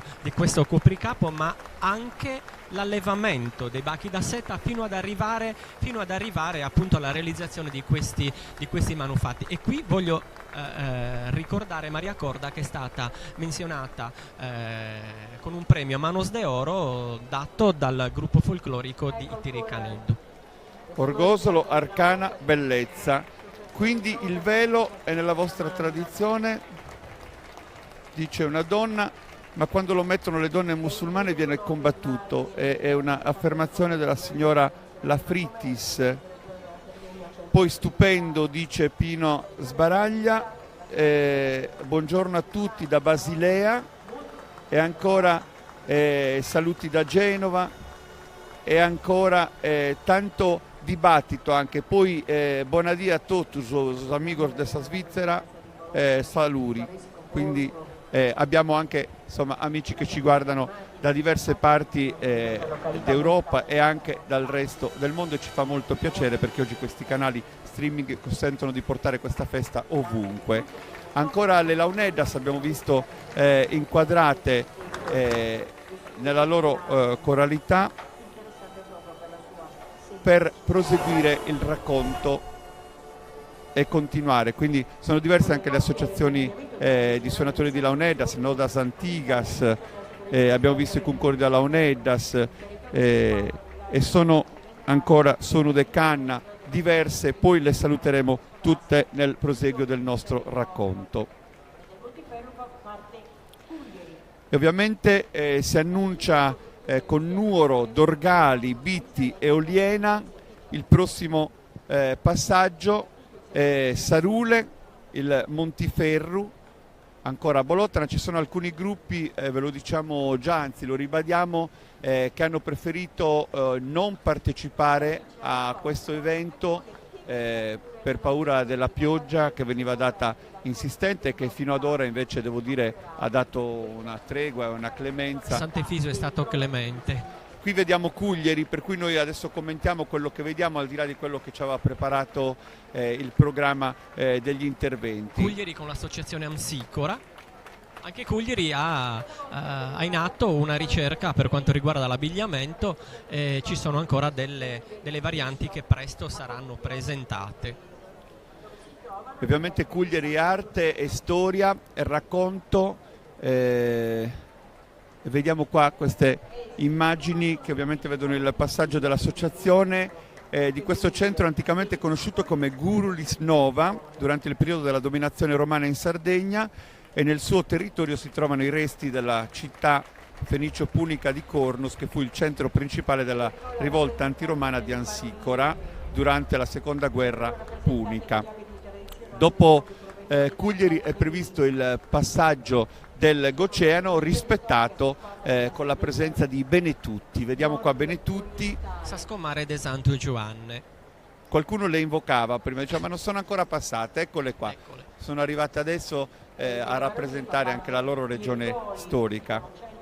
Una delle più interessanti dell'isola, questi 11 centri che costellano il Goceano, proprio con Nulle Benetutti dall'altra parte rispetto al Tirso, e vediamo di ricordare anche le sorgenti termali, la chiesa di Sant'Elena, la pentolaccia a cavallo che si organizza da anni ad opera dell'associazione ippica benetuttese, che sta riscontrando sempre più successo. Adesso è la volta di Irgoli con l'associazione Tradizioni Popolari. Anche loro indossano queste bellissime gonne d'orbacee con questa balza di brocato. Da notare che loro hanno dismesso il grembiule. E qua vediamo Irgoli e subito dopo sarà la volta di Orosei, ma ci chiedono la linea perché Cristina ha un ospite che vuole rilasciare un commento, un'impressione a caldo sulla nostra manifestazione. Sono in compagnia del vicepresidente Paolo Curina della Fasi. Una battuta la chiediamo anche lei, quali emozioni state vivendo in questo momento? sono le emozioni. Ed ecco la regione storica dell'Ogudoro rappresentata dalla presenza delle coppie del comune di Rozieri, che è posizionata nella Sardegna centro-settentrionale, corrisponde in parte all'antico giudicato di Torre, formata prevalentemente da terreni vulcanici e delle zone più fertili dell'isola. Il lavoro dei nostri circoli per tenere viva l'attenzione sia sugli aspetti, come dire, civili del collegamento con la Sardegna. Siamo stati particolarmente orgogliosi e questa è una rappresentanza che ha approvato dalle coppie rappresentato dalle coppie che sono la via di popolare di Porto Torres per testimoniare il nostro affetto alla nostra terra, partecipando a questo evento che sappiamo ha una valenza il turitano sassarese è una vera e propria lingua romanza che va anche al di là nata al XII secolo dalla base toscano-corsa. Grazie mille e buona Sviluppatasi Grazie anche a voi, buon lavoro, arrivederci nelle nostre organizzazioni in continente. Esatto.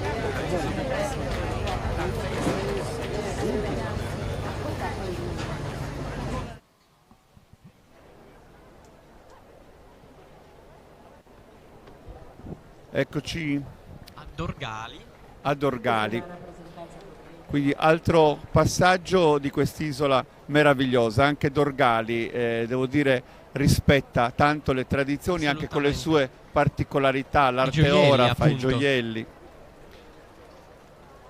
E vediamo qua. Anche Dorgali ha mantenuto integro il suo abito, perché tuttora ci sono ancora anziane che indossano quest'abito. Stiamo parlando dell'associazione Don Milani, che in questo momento sta facendo il suo passaggio. Abbiamo visto anche ovviamente un cambio di ordine per quel che riguardava,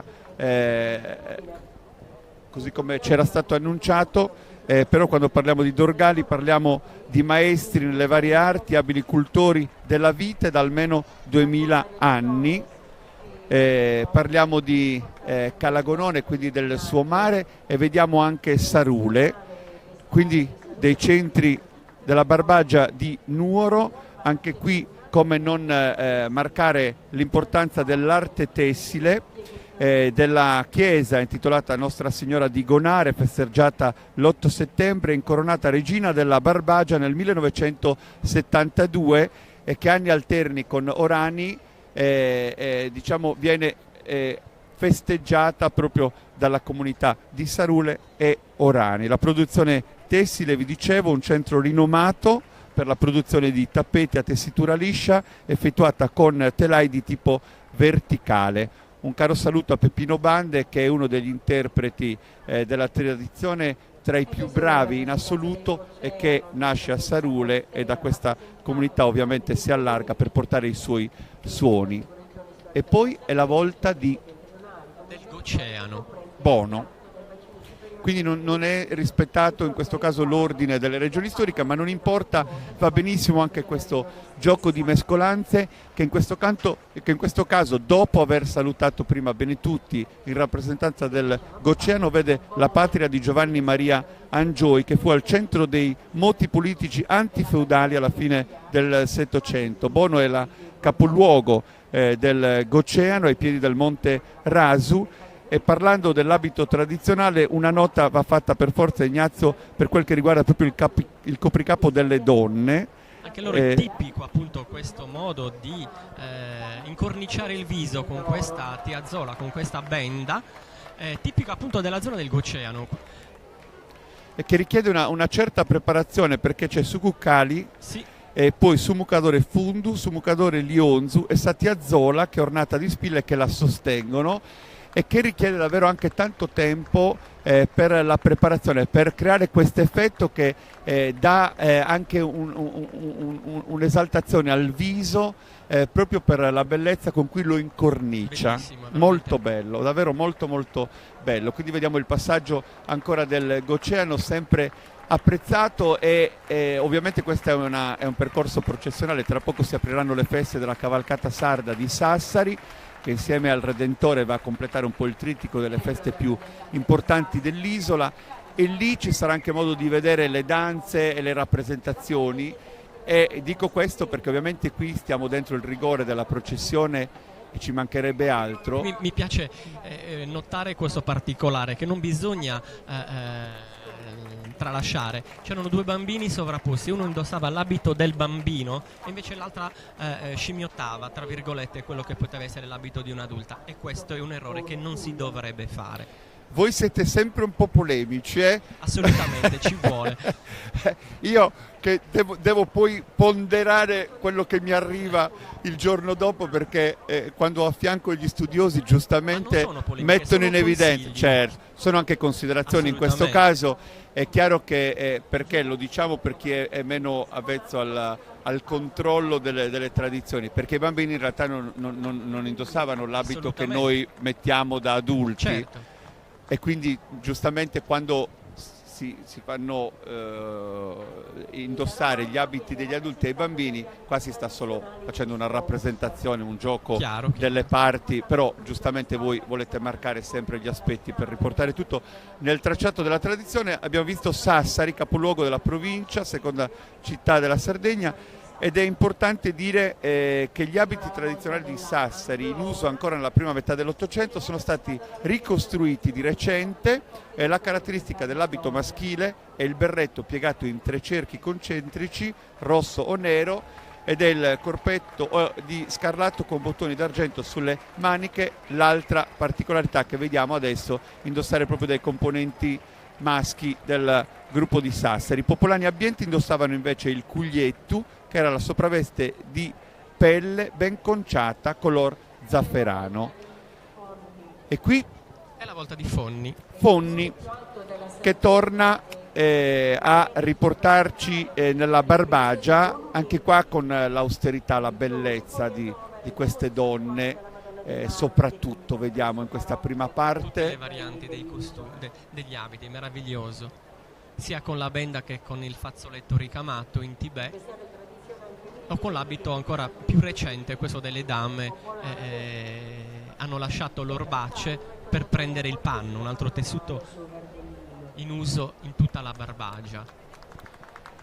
Fonni davvero con le sue feste, da San Giovanni ai Martiri, il Corpus Domini, ecco, indossa, spesso parliamo di attori della tradizione, ma possiamo dire che in alcuni casi si diventa interpreti. Assolutamente. Perché si sente proprio quel vissuto interiore che si manifesta anche esternamente quando per esempio un corteo processionale cammina sui sentieri della fede. E Fonni da questo punto di vista ci restituisce sempre un'immagine meravigliosa. La fierezza di queste comparse, di queste figure, è vero. E poi di Fonni ricordiamo anche il canto, ricordiamo il ballo, ricordiamo la bontà dei suoi prodotti e lo spirito di ospitalità che spesso è abusato, ma che devo dire per loro è un valore che fa parte proprio del loro modo di essere. Qui ritorniamo in Anglona con Nulvi, le famose rondinelle come venivano chiamate, con l'associazione Monte Alma. Quindi il capoluogo dell'Anglona, anche Nulvi come Sassari e Ploaghe festeggia con la processione dei candelieri.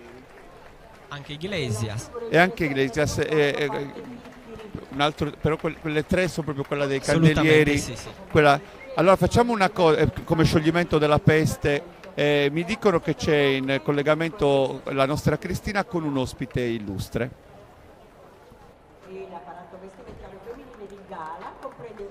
Sempre bravissima, quali sono le emozioni di oggi? Grande emozione, buongiorno. Buongiorno, grande emozione perché per me è la prima volta che vedo Sant'Efisio e la sfilata dal vivo, per cui per 40 anni l'ho vista sempre attraverso la televisione e qui essere in mezzo a voi è straordinario, anche perché pensavo di conoscere un pochino meglio la storia della mia Sardegna e invece mi sono ritrovata con ignoranza mostruosa, quindi sto imparando molte cose e anche riconoscere giustamente i costumi meravigliosi di ogni città. C'è tanta cultura dietro la nostra Sardegna e quindi quindi sono strafelice di aver imparato molte più cose dopo questi 2 giorni a casa mia. C'è qualcosa che ti ha colpito in particolare, magari degli abiti tradizionali? Beh, c'era un blu petrolio, adesso non mi ricordo di che paese, che era straordinario, sinceramente non l'avevo mai visto, e poi giustamente, come voi sapete, sono innamorata dei nostri gioielli, e vedere appunto questa parata storica di gioielli è veramente molto emozionante. Magari qualcuno ti può ispirare per indossarlo? Allora, sapete che sto facendo dei gioielli ispirati a voi, però io alla Sardegna non voglio copiare nulla che è nostra tradizione, voglio aiutare l'artigianato sardo a uscire dall'Italia, dall'Italia giustamente alla Sardegna, ma non voglio copiare ciò che è la nostra tradizione. Abbiamo dei gioielli straordinari e non mi posso neanche permettere di poter neanche ispirarmi a questo, voglio solamente utilizzare la filigrana per fare qualcosa di diverso. Caterina, adesso manca solo una cosa, l'uscita di Sant'Efisio. La sto aspettando con ansia, quindi spero veramente che giustamente che questa sagra possa essere magari quello che noi vogliamo, protetta anche dall'UNESCO, e speriamo che col tempo possiamo veramente proteggerla e fare in modo che vada avanti nel tempo. E quello che ho detto prima, anche sono felice perché vediamo dei giovani che portano avanti queste tradizioni, quindi non sono degli anziani, ma è la giovane Sardegna che lo porta avanti, e quindi ad maiora. Grazie e complimenti da parte di tutti i sardi che ci stanno seguendo in tantissimi. Grazie e un bacio alla mia Sardegna. Grazie.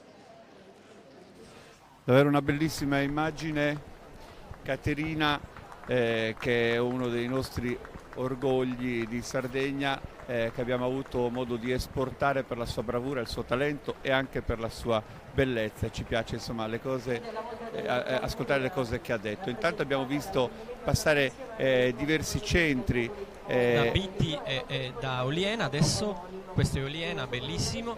E teniamo un po' l'immagine su Oliena, che è davvero uno di quei centri che conserva questi scialli meravigliosi, i ricami, il Corrasi che l'abbraccia, che puntualizza una storia che anche il D'Annunzio e tanti Levi hanno voluto documentare. Chiunque è stato in Sardegna ha fatto una tappa a Oliena e ne è rimasto affascinato proprio dalla bellezza e dalla bontà, bellezza del paesaggio, delle sue donne e dalla bontà dei suoi prodotti. Questa è la volta della Gallura con Tempio Pausania, con l'Accademia Tradizioni Popolari. E anche qui parliamo di un'esperienza che nasce tanti anni fa, è la patria di Gavino Gabriel, e l'abito tradizionale di Tempio è stato dipinto dal pittore Verani alla fine del Settecento, il quale ha reso eterna la bellezza delle sue fattezze e dell'originalità. Il canto, la tagia, il limbara e poi la bellezza proprio dell'abitato di Tempio. Ricordiamo che il suo territorio è stato scelto anche da uno come Fabrizio De André, che poi ne ha descritto gli umori, perché è una questione anche di sentimento e non solo di visione, che è un po' la caratteristica della Gallura, una terra nella nostra terra, un'isola nella nostra isola, proprio per la sua particolarità e per la bellezza di chi ci abita. E Tempio da questo punto di vista rappresenta il capoluogo storico di questa parte della nostra terra. Famosa anche per i sugheretti. Esatto, per il poeta Gavino Pes, Don Baignu e per tante altre cose. Qua vediamo la gente che credo interiormente ringrazi proprio per questa clemenza che il tempo ha concesso, perché nelle prime ore della mattina pioveva su Cagliari, come credo sul resto della Sardegna, e invece per ora c'è addirittura un timido sole che ci protegge. Anzi, ne approfitto per ricordare che oggi si sarebbe dovuta tenere la sagra del Gattò a Gonno Stramazza, e che proprio per le avverse condizioni meteo è stata spostata a domenica 6 maggio. Quindi ricordate che questo evento non è stato annullato, ma è stato spostato, quindi a Gonno Stramazza domenica 6 maggio, con tanti eventi, degustazioni gratuite, insomma ci sarà modo di stare bene insieme e di fare festa. Qua siamo inquadrati noi, quindi vi ricordo che sono con Ignazio Sanna, studioso, cultore, non solo di tradizioni popolari, ma di quegli eventi che manifestano in Sardegna le nostre particolarità. Tra l'altro tu proprio con l'abbigliamento tradizionale hai familiarità perché dai proprio la tua arte anche del ricamo, l'attività sartoriale che ti porta spesso a contatto con le storie degli uomini e delle donne di Sardegna e con quello che rappresenta proprio il loro vestire. Qua vediamo ancora i suoni delle Laonedas con questa grande popolare orchestra sarda di Mara Calagonis. e Orlando Magia, che ovviamente è il direttore artistico, è colui che l'ha fondata e che la rappresenta. Quindi questo ci dice che siamo già a buon punto della nostra processione, quindi con quello che è stato un po' tutto il passaggio dei diversi gruppi in rappresentanza questa mattina per la 362esima edizione della festa di Sant'Efigio. Ancora le Laonedas.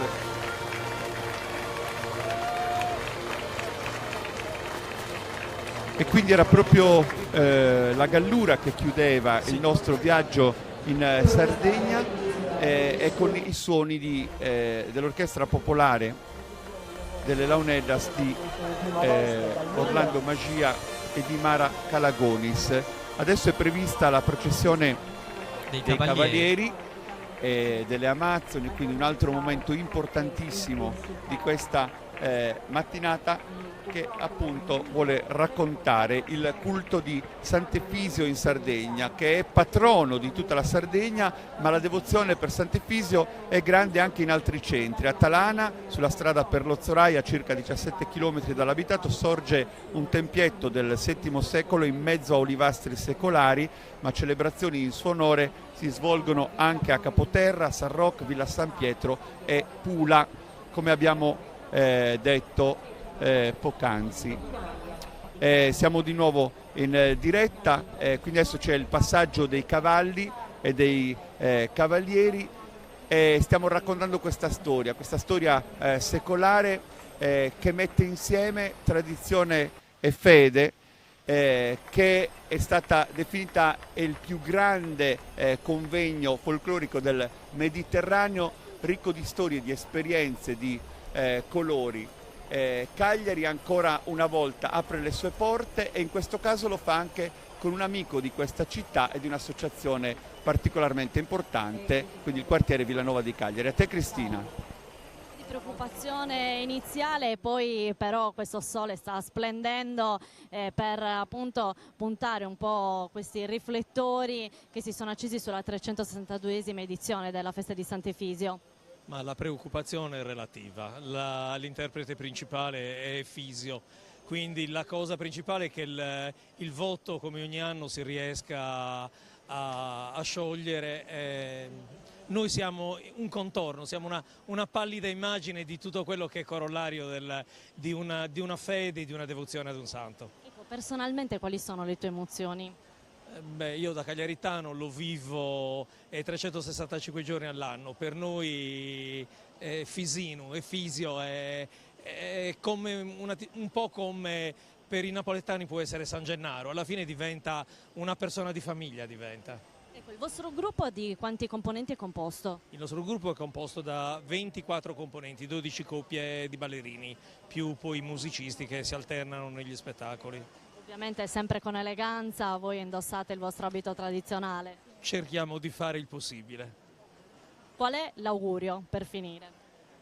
L'augurio è che questa festa sia una festa veramente di devozione e non rischi di cadere semplicemente in un qualcosa di commerciale e di turistico. Perderebbe veramente tutto quello che sono gli affetti e tutta la devozione che i nostri padri, i nostri nonni hanno riposto sempre nel santo. Grazie mille Antonello, un saluto da parte di tutti noi. E a tutto lo staff un saluto. Grazie. E adesso mi sposto perché alla mia sinistra invece c'è il sindaco di Desolo, vediamo questi colori ovviamente si riconoscono da lontano, quando siete passati sotto la tribuna un grande applauso veramente vi ha accolto. È l'orgoglio di un paese comunque molto devoto a Sant'Efisio che ogni anno ricambia questa grazia. Scendiamo sempre a Cagliari con molto piacere è veramente una devozione fortissima che ci spinge qui a Cagliari, è veramente un'emozione fortissima. Tante le emozioni, tanti anche i giovani del vostro gruppo. Sì, poi non è mai lo stesso gruppo, quindi sono le varie associazioni che si organizzano e fanno una cernita tra i gruppi per portare una rappresentanza, quindi sperando sempre che sia all'altezza del nome di Desolo. Comunque anche quest'anno è andata bene, quindi siamo felici di aver partecipato. Gigi, chiedo anche a te un augurio. L'augurio è che Sant'Efisio veramente aiuti la Sardegna. Noi abbiamo un grossissimo problema in Sardegna, che è quello del lavoro, quindi veramente nella giornata dedicata ai lavoratori speriamo vivamente che Sant'Efisio ci porti tanto lavoro. Grazie mille. Grazie a voi. Diamo la linea di nuovo a Giuliano. Quindi abbiamo visto il passaggio di migliaia di persone provenienti da tutta la Sardegna. Hanno indossato l'abito tradizionale del paese d'origine, una festa di colori e fogge differenti, la festa di tutta l'isola, e poi una parata che prosegue con i cavalieri campidanesi a cavallo, spesso in compagnia delle loro donne, ricoperte di gioielli, quasi da sembrare madonne. Persino i cavalli sono agghindati a festa con le code arricciate e ornate di fiori. Avanzano quindi i miliziani a cavallo, in rappresentanza dei quartieri cagliaritani di Stampace, Marina e Villanova, e costituiscono la scorta di protezione del santo. Poi i sdottoris, il terzo guardiano con lo stendardo dell'Arciconfraternita, e poi vedremo sfilare l'alternos vestito col frac e il cappello a cilindro che come sapete rappresenta la municipalità, quindi il potere politico. Un tempo era il viceré, ora rappresenta appunto il sindaco, porta al collo una catena d'oro con un medaglione, il toson d'oro, simbolo dell'ordine cavalleresco con cui Cagliari fu insignita nel 1679. E poi seguiranno il cappellano e i membri dell'Arciconfraternita, il portalanterne, i suonatori di Launeddas, e infine apparirà il cocchio dorato con la statua di Sant'Efisio, seguito da un'infinità di fedeli. Questo è quello che sta accadendo e accadrà tra non molto. Quindi intanto la processione dei cavalieri, i cavalli, altra presenza costante della festa di Sant'Efisio. Una grandiosa processione che ovviamente proseguirà poi nelle tappe del nostro racconto, e fra un po' ci soffermeremo. Però davvero quando si parla del culto di Sant'Efisio si parla di un santo per volontà popolare, non per volere della Chiesa. È patrono dell'arcidiocesi e compatrono di Cagliari, patrono di tutta la Sardegna. Come abbiamo detto, nasce nell'antica città di Gerusalemme, è il padre Cristoforo di fede cristiana, la madre Alessandra di fede pagana. Quando il padre muore, Fisio è ancora un ragazzo e la madre lo educa secondo i valori della fede pagana. All'inizio Fisio si dimostra severo con i cristiani, viene destinato al comando di una vasta provincia d'Italia e durante il viaggio sente una voce dal cielo che lo induce alla conversione al cristianesimo. Da questo momento inizia anche quello che è un po' il suo percorso difficile, che lo porta poi ad essere decapitato nella spiaggia di Nora il 15 gennaio del 303 d.C., anche se per altri si parla del 286. Prima di morire, si dice, prega Dio di proteggere Cagliari e i suoi abitanti dai nemici, dalle carestie e dalle epidemie, di proteggere i naviganti e di concedere la salute ai visitatori del suo sepolcro. Continuiamo a vedere la sfilata dei cavalli, dei cavalieri, delle amazzoni, e davvero sono tanti i paesi rappresentati, da Cagliari a Elmas, a Quarto Sant'Elena, a San Sperate, a Decimo Puzzu, a San Giovanni di Suergiu, Senorbì.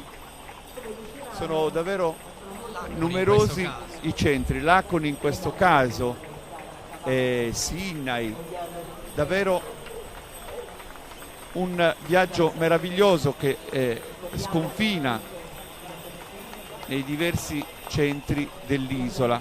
Leggiamo anche Ovodda, Desulo, Oniferi, Patada, Norbello, Assolo, Mogoro, Villa Massargia, San Basilio, sono numerosi. E ovviamente questo rappresenta un altro aspetto della festa di Sant'Efisio, giunta alla sua 362esima edizione. Intanto vogliamo raccogliere il saluto di Bruno De Plano, un saluto dall'Afghanistan, che Sant'Efisio ci protegga. E poi Grazia Pinna dice: che meraviglia, da 40 anni non assistevo alla processione di Sant'Efisio, ora posso finalmente vederla grazie a voi, io vivo e abito a Firenze. Dalla Gran Bretagna Paolo Erobi, e ancora bellissime le immagini, mi fate sentire l'emozione della mia terra, la Sardegna, anche se io sono in Germania, ci scrive Giuseppe Casula. Da vecchio stampacino ormai a Sassari ricordo sempre con nostalgia questa bellissima processione, ci scrive Antonio. E ancora un altro saluto dall'Afghanistan a tutta la Sardegna, dalla brigata Sassari, che appunto è in Afghanistan. A voi ci vogliamo sentire particolarmente vicini e siamo contenti che questo nostro servizio, questo nostro documentario con queste immagini e le nostre voci, la grande festa di Sant'Efisio, possa portare un saluto e un conforto a voi che forse lo sentite ancora più forte. Vedo anche le bandiere votive. Dovrebbero essere gli amazzoni di Patada, che ovviamente ci portano dentro un'altra storia, un altro racconto di fede.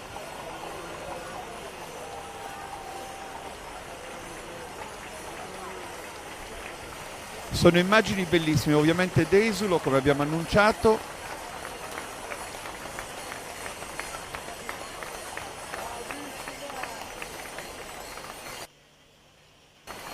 Vediamo davvero e ascoltiamo soprattutto i suoni, anzi io mi soffermerei un attimo su questo passaggio, il suono. Questi campanelli quasi magici, fiabeschi. Ascoltiamoli un secondo.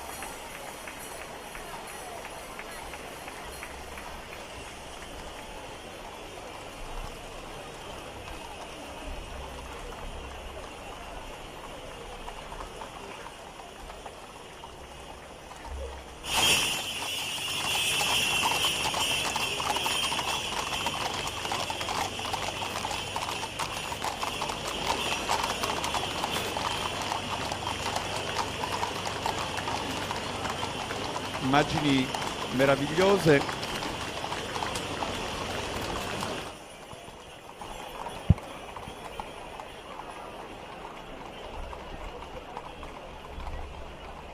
Vogliamo restituirvi proprio anche i suoni e i silenzi nello stesso tempo, perché si percepiscono le voci, che sono un po' il commento spesso sottolineato dallo stupore, dall'ammirazione di chi assiste per la prima volta ad uno spettacolo così ricco e così vario. C'è una nota storica che ci porta a tempi recenti, al 2011, a proposito della brigata Sassari, abbiamo salutato i nostri amici in Afghanistan, che riguarda le reliquie di Sant'Efisio. L'edizione 355 della festa è caratterizzata da un evento storico, la consegna delle reliquie del Santo Guerriero al 151esimo Reggimento Fanteria di Stanza a Cagliari, presso la caserma Monfenera.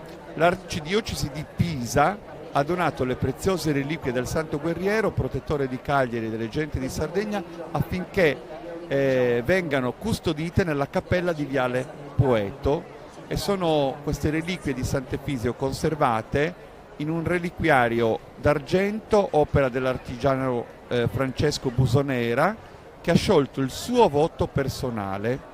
E il 1° maggio del 2011, pensate che queste reliquie sono state portate in processione per tutto il tragitto cittadino. Noi eravamo al commento e ci ricordiamo l'emozione di quella circostanza, dalla chiesetta di Stampace fino a quella di Giorgino, dove avviene il cambio degli abiti e del cocchio del santo.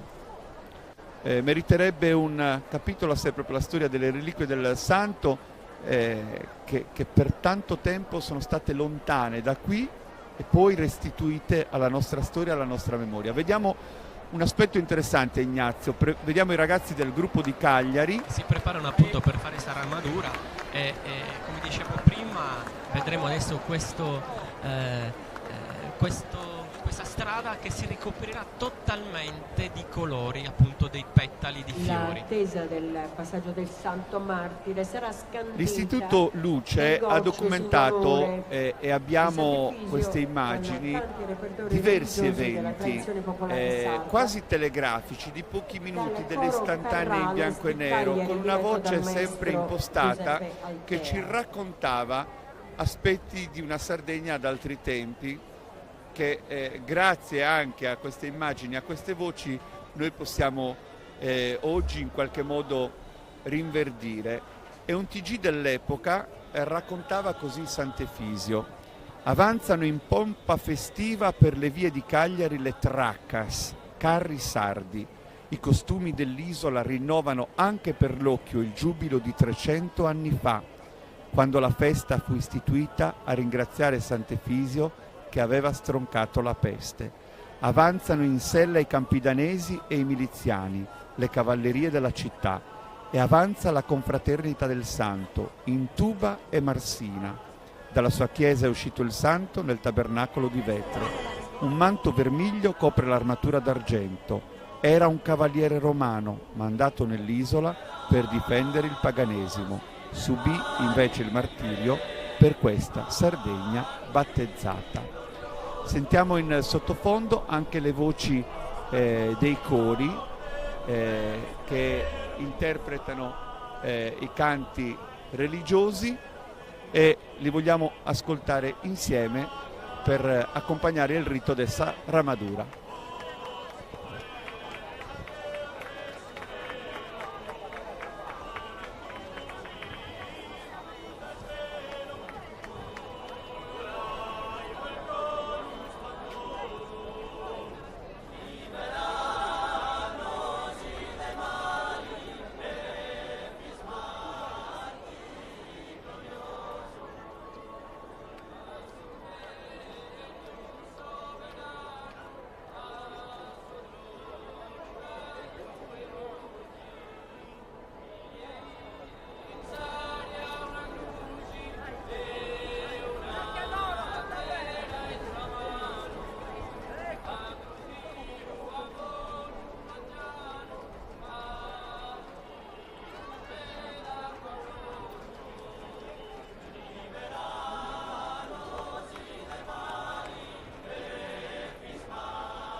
E ovviamente questo momento è particolarmente suggestivo, vedete la via Roma davvero assumere nuove sfumature di colore, questo trionfo meraviglioso. Immaginate anche il profumo che in questo momento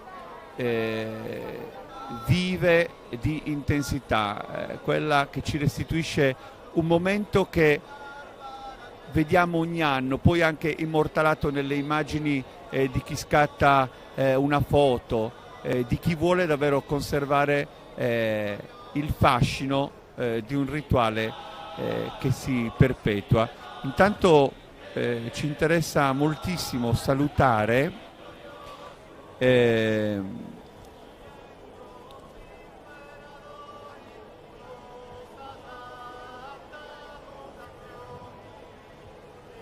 scusate, mi stanno passando adesso il saluto.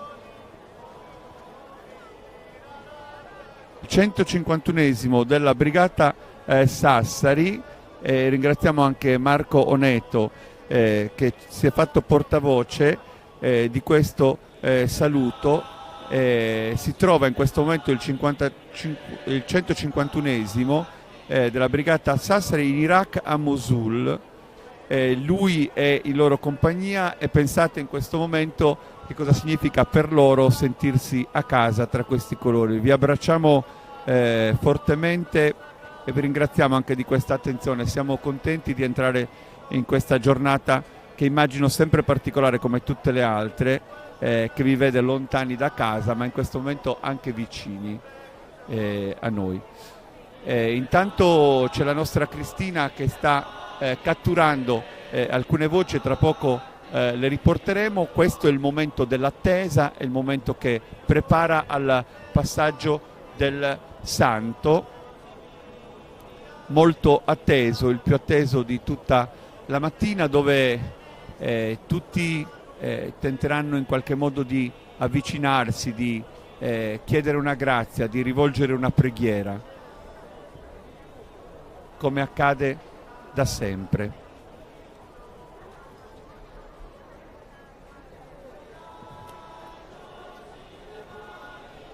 E intanto il coro delizia con quelli che sono i Gocius di Sant'Efisio, liberai nos ide mali, effis martiri glorioso.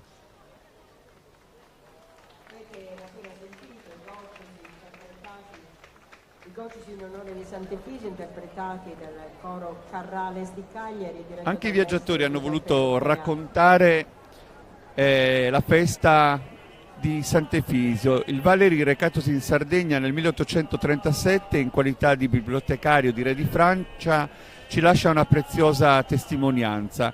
Qui il popolo animato dalla fede partecipa da attore, mentre nelle nostre folle è spettatore e curioso.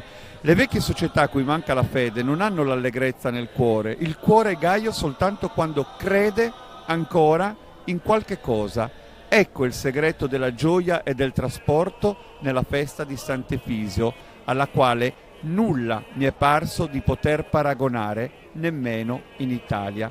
Bellissima questa immagine bellissima del Valeri, queste voci che ci guardano dall'esterno, come anche Alberto Dalla Marmora ebbe modo di scrivere e di dichiarare: il santo vestito alla spagnola, coi baffi e il pizzetto alla moda, viene posto dentro un cocchio chiuso da vetrate e collocato su un carro.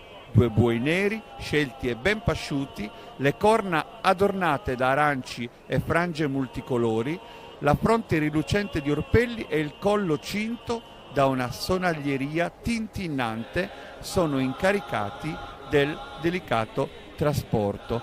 Qua stiamo parlando di tanto tempo fa, eppure ci sembra di vivere le immagini che vediamo attraversare di fronte ai nostri occhi. E intanto sentiamo la melodia del canto alla Madonna, il canto per l'eccellenza, il Deus ti salvet Maria. È da ricordare che che Sant'Efisio è venerato nella chiesa dall'arciconfraternita della Madonna del Riscatto.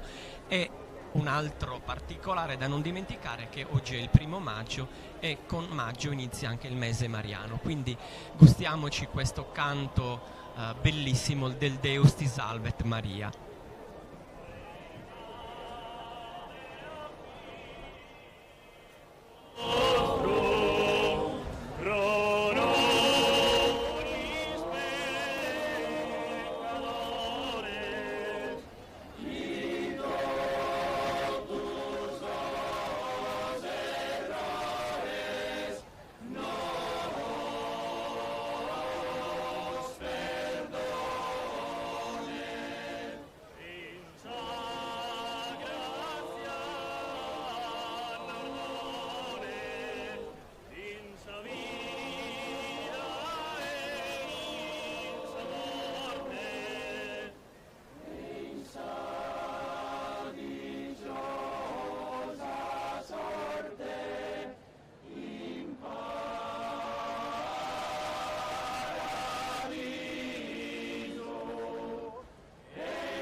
Continuiamo a vedere le immagini di Saramadura, ascoltare i canti, ma anche a leggere i vostri saluti da Düsseldorf, saluti da Stoccolma, Alessandra Cavalieri, e ancora che colori, che meraviglia, dichiara Caterina De Logu. Buongiorno dalla Germania, Sandra Loi.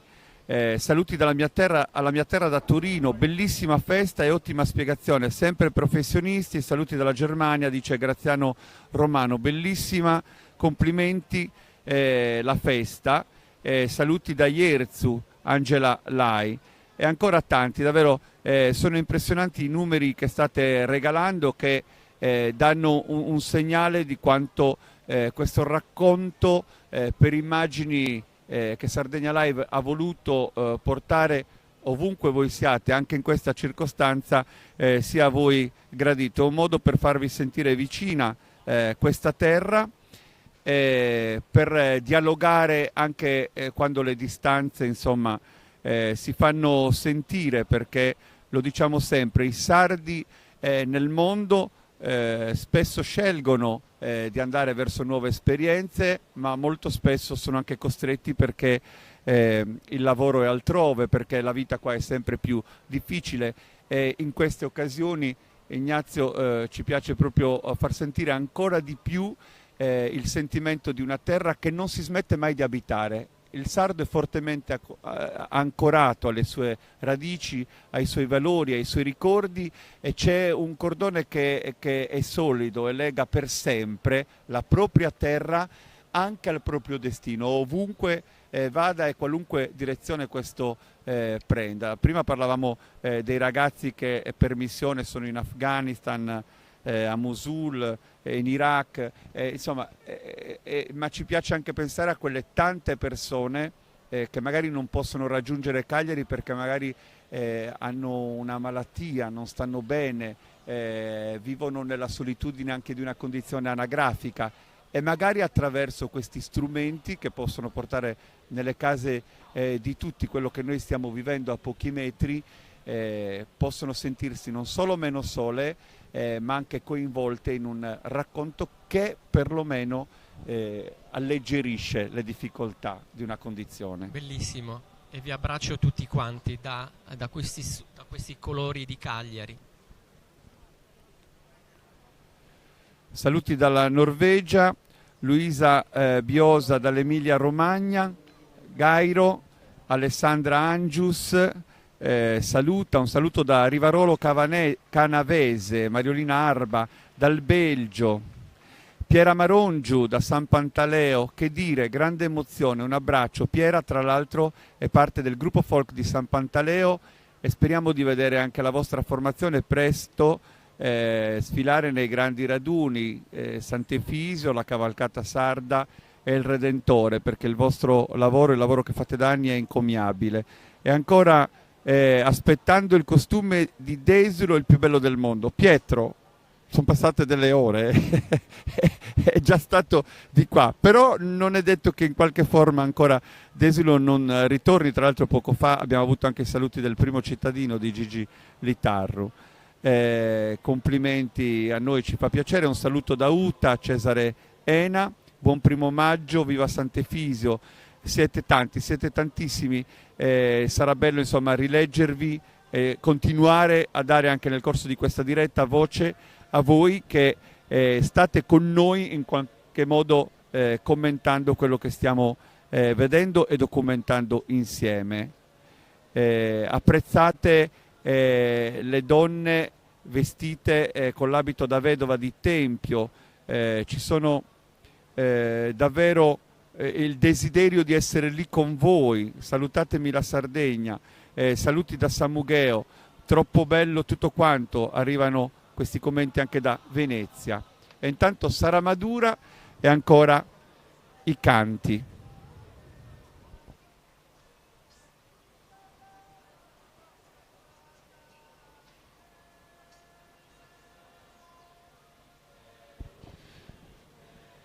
Tra poco porterà il suo saluto anche il sindaco di Sassari, Nicola Sanna, che ovviamente tra poco aprirà con il Maggio Sassarese, i tanti eventi previsti per la stagione presentati pochi giorni fa durante una conferenza stampa, ma che soprattutto darà appuntamento per la cavalcata sarda prevista il 18, il 19 e il 20 maggio, così come anche ci segnalate un altro appuntamento importante a Nurri.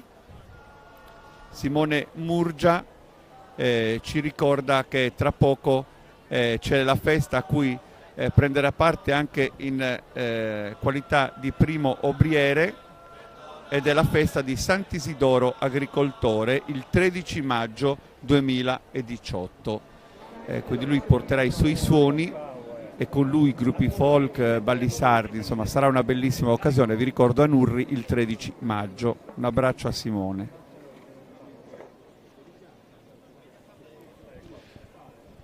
Ecco questo momento particolare, l'uscita del cocchio del Santo di Sant'Efisio nella chiesetta di Stampace. Questa è una delle immagini più suggestive.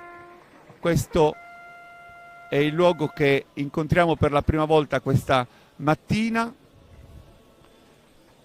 L'intronizzazione è avvenuta precedentemente e dopo la messa di mezzogiorno ecco un primo piano di Sant'Efisio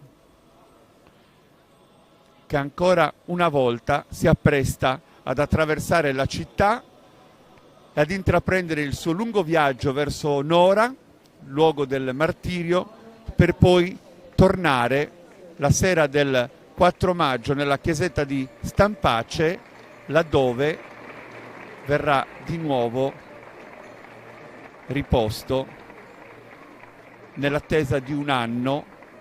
E quindi una particolarità: quest'anno il santo per la prima volta indossa un manto nuovo offerto dalla famiglia Perudu di Sennori come atto devozionale. Ecco, vedete i buoi che trainano ovviamente il cocchio del santo. C'è tutto un lavoro di preparativi particolari che precedono questo evento. Il mercoledì 25 aprile la bandiera del Terzo Guardiano davanti alla statua del santo, il cappellano Don Francesco Farris e il presidente Francesco Cacciuto invitano a recitare la preghiera del Guardiano e l'uscente Fabrizio Pau cede il vessillo del comando a Gianni Melis, augurandogli di portarlo con onore e amore perché non venga mai meno lo sguardo e l'intercessione di Sant'Efisio su Cagliari e la Sardegna. Domenica 29 invece si è svolto il rito della vestizione nella chiesa di Stampace che vedete inquadrata in questo momento. Guardate anche la pioggia di petali. Questo rito apre i solenni festeggiamenti, in questo caso della 362esima festa di Sant'Efisio. Le consorelle guidate dalla priora dell'Arciconfraternita rivestono la statua dei polsini, del colletto e del mantello rosso damascato con i quali attraversa le strade di Cagliari trasportato dal cocchio di gala che avete visto inquadrato. E poi lunedì 30 aprile, ieri, alla vigilia, alle 10 del mattino la statua viene ornata e impreziosita con l'oro e gli ex voto dei fedeli, parte del tesoro di Sant'Efisio offerto nei secoli dai devoti, compreso il pendente, il pandfit, la collana di filigrana d'oro, dono della regina Maria Teresa d'Austria, moglie di Vittorio Emanuele I, e il rito si apre ovviamente con la recita del rosario. Guardate queste immagini a rallenti de Saramadura, e quindi c'è questo gioco che ci porta un po' in via Roma e un po' a Stampace. L'aureola d'oro che orna il simulacro in occasione della processione votiva del 1 maggio è stata realizzata dall'orafo di Cagliari Giovanni Carta in occasione del III secolo e mezzo dello scioglimento del voto. La cerimonia è organizzata dalla confraternita alla presenza dell'Alternos e del Terzo Guardiano.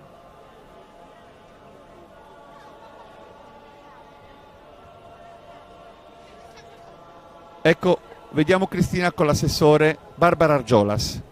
Assessore regionale Barbara Argiolas, diamo qualche numero di questa festa, la 362esima, 105 comuni, 89 le associazioni, insomma numeri importanti anche quest'anno. Quali sono le sensazioni prima dell'attesa? Appunto, attendiamo però Sant'Efisio. Beh, intanto Sant'Efisio è una grande festa di popolo e questo è il suo segno distintivo, come tale è una delle più grandi, forse la più grande manifestazione della regione Sardegna, anche in un'ottica ovviamente di valorizzazione del turismo, della nostra cultura, del nostro patrimonio identitario più forte. Oggi sono in porto anche delle navi da crociera, nonostante la pioggia, ancora una volta Sant'Efisio è capace di raccontare tutta la sua forza attrattiva, non soltanto per i cagliaritani ma anche per le centinaia e migliaia di visitatori che ci sono. Credo che sia un'occasione storica, unica, che si ripete ogni anno, che è quella di far vedere a tutti coloro che ci stanno guardando quello che è il nostro patrimonio identitario. In questo senso la Regione Sardegna investe, nella legge 7 è il primo evento finanziato, insieme ovviamente al Comune di Cagliari. L'alternativa, o meglio la sfida, non l'alternativa, è il Cammino di Sant'Efisio. 5 milioni sulla città metropolitana, poter vivere tutto l'anno un'esperienza non soltanto di fede ma soprattutto di cultura. Questo è un bel augurio, gliene chiedo un altro per tutti i sardi. Lavoro, credo che sia questo. Io da assessore al turismo non posso che augurarmi che nel turismo di qualità soprattutto, non dei grandi numeri, possano trovare spazio tanti giovani. Soprattutto quello che oggi serve è la competenza, la conoscenza, e credo che ci siano le condizioni per aumentare un po' quel PIL e quel benessere della nostra comunità. Ecco, dopo tanto lavoro allora si goda questa festa di Sant'Efisio. Grazie mille, buon Sant'Efisio a tutti. Eccoci di nuovo in postazione con Ignazio Sanna. Abbiamo ascoltato le parole dell'assessore regionale del turismo Barbara Argiolas e questi percorsi di fede valorizzati anche dall'assessorato del turismo che ovviamente sono anche un ottimo veicolo per una promozione turistica di questa terra che ha tanto da offrire. Abbiamo parlato delle diverse chiavi di lettura che offre una regione così ricca, così ristretta ma così varia nel suo sapersi dare, nella storia, nella cultura, nell'artigianato, nelle forme che appunto emergono anche da esperienze come quella che stiamo vivendo e documentando in questa mattinata. Abbiamo visto che il santo ha lasciato la chiesa di Stampace, che ha iniziato il suo percorso. Tra poco attraverserà il largo e attraverserà subito dopo via Roma e lascerà di qui a poco anche la città di Cagliari per fare le tappe del suo cammino.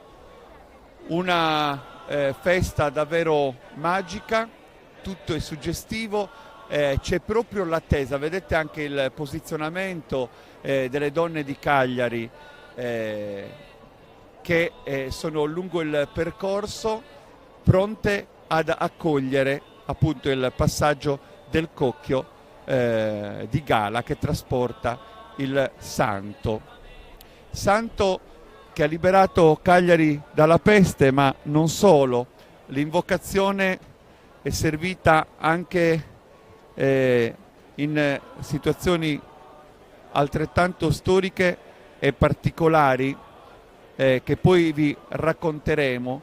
Un santo che ogni volta è corso in soccorso dei mali, dei momenti di difficoltà che questa città ha dovuto attraversare.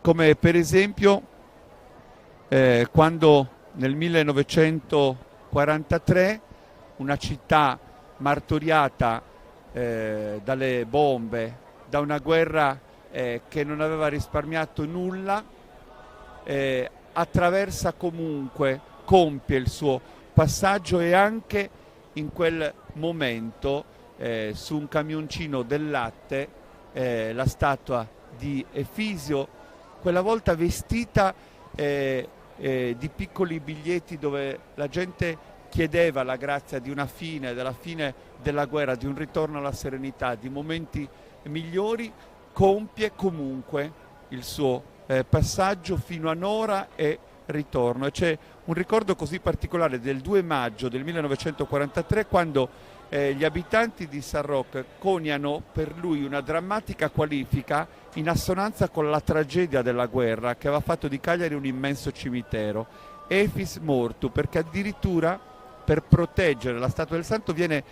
coricata la statua e rientra in questo modo, e c'è un'esclamazione che appunto sgorga spontanea e viene riportata proprio dagli storici. Però anche in quell'occasione la fede si dimostrò più forte di tutte le paure. E credo che appunto quelle immagini di quel filmato dove si vedono proprio dove si vedono le anziane che invocano il santo, perché la città in quel periodo, in quei giorni, è stata completamente rasa al suolo, si vedono i detriti delle bombe e posso immaginare quale attenzione chiedevano al santo per la città distrutta.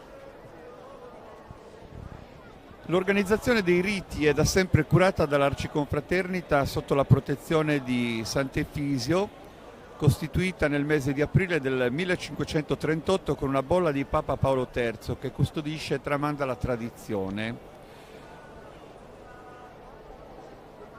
Noi tra poco vedremo anche i rappresentanti dell'Arciconfraternita attraversare il percorso, indossano il saio azzurro e la mantellina bianca con la croce di Trinitari, simbolo dei Cavalieri di Malta. Guardate questa immagine che cosa ci restituisce per quel che riguarda proprio il selciato completamente coperto di petali di rose e di fiori, che ha veramente cambiato completamente. Allora vedo il sindaco di Sassari Nicola Sanna con Cristina Tangiano. Sindaco di Sassari Nicola Sanna, Cagliari, festa e tradizione, un appuntamento da non perdere nemmeno per lei. Beh, assolutamente, naturalmente sono qui anche in veste ufficiale a rappresentare un po' il simbolo dell'unità dei sardi. Noi naturalmente siamo protagonisti come Sassari di un altro evento eccezionale che sono i Candelieri, ma tra poco il 20 di maggio avremo la cavalcata. Si somigliano tutte un po' queste feste, anche se ognuna ha tradizioni, storia e particolarità molto diverse, però ho trovato anche stamattina nella cerimonia dell'Alternos tanti elementi in comune a quello che è il nostro intrigo, cioè alla rappresentanza tra l'amministrazione civica che si trasferisce nella festa più intima della città, ai massai nel nostro caso, in questo caso appunto all'Alternos, che davvero sta a significare di come questi comuni, che sono tra l'altro città regge, hanno vissuto nella storia da protagonisti contemporanei. Ecco. Questa è tradizione, l'ha detto lei, il 20 maggio la cavalcata è ormai tutto pronto? Sì, naturalmente abbiamo già predisposto il tutto, gli inviti, i gruppi sono già pronti, già prenotati, e si tratta naturalmente nel caso della cavalcata di una festa moderna perché nasce per ringraziare le visite del re, ma poi è diventato, come dire, un simbolo dell'apertura della stagione turistica. Chiaramente, a differenza sia di Sant'Efisio che del Redentore, risulta essere una manifestazione laica, però ecco, raccoglie quel sentimento comune di rappresentanza di tanti paesi, colori della Sardegna, dove tutti con orgoglio, portando il proprio costume, raccontano un pezzo della propria storia. Ecco, Sindaco, l'ho chiesto anche a vari suoi colleghi, qual è l'augurio che appunto vuole fare i sardi in questa giornata? Naturalmente oggi è il 1° maggio, la festa del lavoro, purtroppo del lavoro che ancora non c'è per tutti, anzi per pochi, e anche la mia visita qui sta a significare che i sindaci, in primo luogo io e Massimo, ma assieme agli altri sindaci dei sardi, siamo impegnati per il riscatto delle nostre comunità e lo facciamo con grande impegno, deve correre un impegno davvero oltre gli steccati, oltre che guardarsi in cagnesco come molte volte si fa caricaturando, come dire, vecchie storie che naturalmente esistono dal punto di vista storico, ma che all'attualità hanno bisogno solo ed esclusivamente di grande impegno e unità di sardi. Grazie mille Sindaco e buona festa di Sant'Efisio. Grazie a voi, arrivederci. Grazie davvero al sindaco di Sassari, a Cristina Tangiano, che sta raccogliendo un po' anche gli umori, le impressioni di alcuni ospiti tra le tante migliaia di presenze che hanno scelto questa mattina di raggiungere Cagliari per assistere a questo evento, la grande festa di Sant'Efisio, il più grande convegno folclorico del Mediterraneo, scriveva Alziator. I costumi esplodono nel sole, specialmente quelli delle donne, l'esplosione di fogge e di colori che è il sapore del melograno aperto. Tutta la storia dell'isola è lì, scritta con gli ori e i colori, nel gusto delle donne che hanno nelle vene le virtù di Penelope, la saggezza di Eleonora e gli insospettati fascini di Circe. C'è qualcosa di esplosivo nel rutilare colorato dei costumi e viene da pensare allo spettacolo pirotecnico in un assurdo cielo diurno.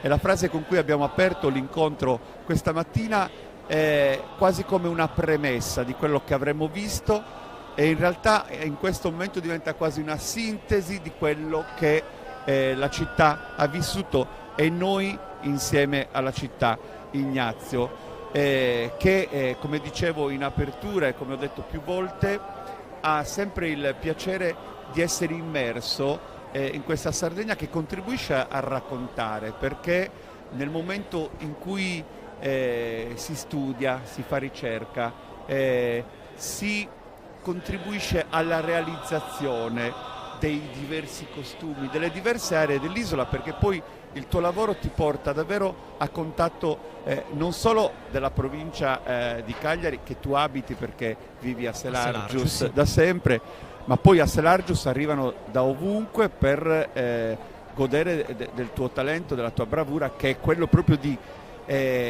dare forma a quello che oggi stiamo raccontando attraverso le nostre immagini, quindi alla cultura popolare. Principalmente per avere dei consigli su come realizzare un capo, su come studiare su una fotografia, su una stampa, su degli atti testamentari che si sono trovati. Però io sto notando in questo momento i visi sbalorditi dei turisti. Oggi il porto di Cagliari ospita 2 navi da crociera e credo che per tutto il percorso di questa crociera loro non vedranno una bellezza come quella che hanno visto oggi a Cagliari. Questi colori credo che non li riscontreranno da nessun'altra parte. Sarà motivo di racconto al rientro nelle loro vite quotidiane, quando potranno dire che uno spettacolo così, ma questo è un'impressione che riporta chiunque abbia visto almeno una volta Sant'Efisio, è difficile. Cioè, abbiamo prima parlato del Valeri che ha detto una cosa del genere non si trova altrove, in sintesi. Ma come lui Lorenz, altri che hanno viaggiato e si sono immedesimati anche nel vestiario popolare. Basti pensare al Lorenz, che proprio nelle vie di Cagliari rimane colpito da una contadina con la gonna di bordato, questo rosso e blu che lui paragona a un pavone, e talmente rimane colpito da questo tessuto che la moglie scova un negozio dove vendono questo tessuto e lei lo compra per potersi realizzare un abito al suo ritorno in Inghilterra. Ecco, vediamo, sono i momenti dell'attesa. Anche questa è un'immagine che ritorna, e qui vediamo che questa presenza ci indica che sta per accadere qualcosa, cioè che l'arrivo del Cocchio del Santo è imminente. Ma intanto vediamo Cristina col sindaco di Cagliari. Sindaco Massimo Zedda, come possiamo descrivere questa 362esima edizione? È sempre un momento di festa per l'intera città e per tutta la Sardegna, dove Cagliari mostra le bellezze dal punto di vista culturale, i riti, la fede religiosa, le tradizioni, i suoni, i costumi di un'intera isola. Ed è un momento in cui il pensiero va a coloro che soffrono, a coloro che hanno perso il lavoro, a coloro che stanno cercando occupazione, e il pensiero va a tutti i popoli, a tutte le persone che nel mondo vivono le difficoltà, vivono la fame, la miseria, la guerra e quindi la tragedia delle devastazioni della guerra. E poi un momento importantissimo per Cagliari e per la Sardegna dal punto di vista turistico. Mostriamo a Cagliari un patrimonio inestimabile di tradizioni che incuriosiscono i turisti e sono un elemento fondante e trainante di una parte della nostra economia. In questa giornata chi vuole ringraziare?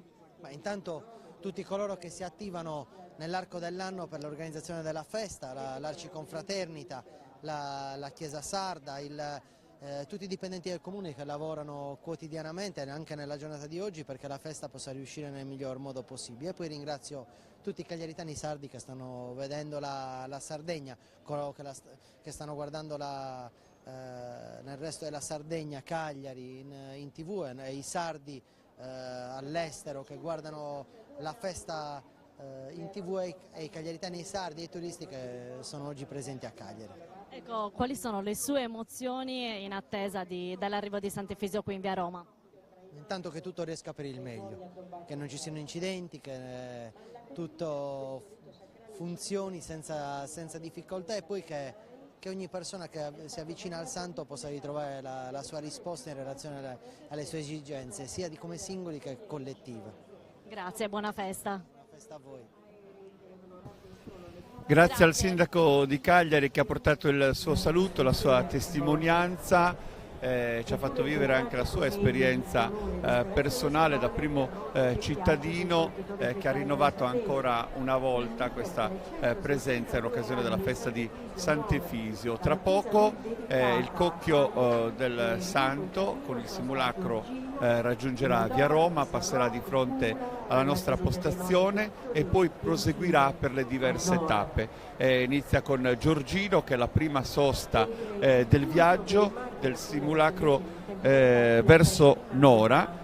La fattoria di proprietà della famiglia Ballero sarà appunto la sede fisica. Nella piccola cappella i membri della famiglia Ballero provvedono come da tradizione al cambio delle vesti del santo e poi il cocchio di gala viene sostituito con il cocchio di campagna.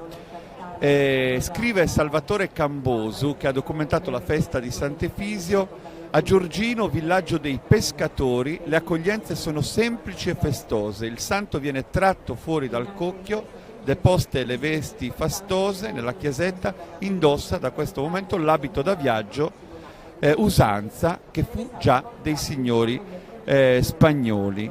E poi dopo Giorgino Maddalena spiaggia, dopo gli omaggi dei fedeli che accorrono soprattutto dalla vicina Capoterra, si riparte alla volta della borgata di Suloi, Villa Dorri, per poi giungere a San Roch, arrivo all'imbrunire, il cocchio percorre le vie del paese, i devoti lo accompagnano alla chiesa di Santa Vittoria, messa solenne, e a San Roch il santo trascorre la notte del 1° maggio, dopodiché sarà la volta di Villa San Pietro, una tappa introdotta durante la dolorosa sagra del 1943, di cui abbiamo parlato, quella della guerra del bombardamento su Cagliari, a Villa Azzori, e da quel momento proprio anche come gratitudine si è inserita questa tappa che da quel momento viene rispettata, per poi arrivare a Pula verso mezzogiorno, accolto dalle massime autorità civili e religiose, da una festa che ovviamente denota l'esultanza di questo arrivo. E poi Nora, arrivo nel pomeriggio nella chiesetta, a metà strada ci si ferma per una sosta nella chiesetta di San Raimondo, dove il corteo è atteso dall'Arciconfraternita. A Nora il simulacro trascorre la notte e poi il 3 maggio davvero è festa grande con gioiosa partecipazione. Il momento culminante della festa è nel pomeriggio, perché il santo viene trasportato in spalla in processione lungo la spiaggia di Nora a rivisitare i luoghi del suo martirio. Dopodiché la sera inizia il viaggio di ritorno verso la città di Cagliari e ripercorre a ritroso le diverse tappe fino a Giorgino, dove nuovamente indossa il suo sontuoso mantello di brocato rosso e i gioielli per tornare di nuovo in città col cocchio di gala. Ecco qua, vediamo ancora l'attesa, ma in questo momento le autorità in motocicletta varcano, vedete, l'inizio della via Roma, quindi vuol dire che sta per arrivare il passaggio, è imminente, sì. È tutto molto ordinato, vediamo le file ai lati della strada. Ecco i miliziani che scortano il santo. E quindi c'è tutto adesso il processo di arrivo del santo, appunto preceduto e accompagnato da questi passaggi. I miliziani, divisi in 3 gruppi, sono i rappresentanti dei quartieri di Stampace, Marina e Villanova, che inalberano ciascuno il suo stendardo con l'effigie di Sant'Anna, Sant'Eulalia e San Giacomo. Avanzano a cavallo armati di vecchi archibugi, berrettone rigido di panno rosso a forma cilindrica, come abbiamo visto e vedremo tra poco. Eccoli lì sullo sfondo. Oggi la funzione è coreografica, ma originariamente scortavano il santo e lo difendevano dalle incursioni dei pirati. A essere precisi sono i cacciatori miliziani, quelli che sfilano in corteo, in quanto dal 1836 assunsero questo nome le milizie a cavallo, distinguendosi dai miliziani a piedi. Non è rappresentato, e questa è una particolarità, l'antico quartiere di Castello, perché quando si istituì la festa era occupato dai dominatori spagnoli e quindi precluso ai cagliaritani. Non poteva perciò riguardare le milizie cittadine composte di elementi locali. Ecco, vediamo già proprio la scena che prepara, come dicevamo, l'ingresso dei miliziani a cavallo. Questo momento precede l'ingresso del terzo guardiano e della guardiania. Il terzo guardiano a cavallo in frac cilindro, fascia azzurra in vita, e il terzo guardiano porta lo stendardo dell'Arciconfraternita di Sant'Efisio, di cui è esponente come gli altri guardiani. Tra poco vedremo sia il terzo guardiano e la guardiania, sia l'alternos, figura che abbiamo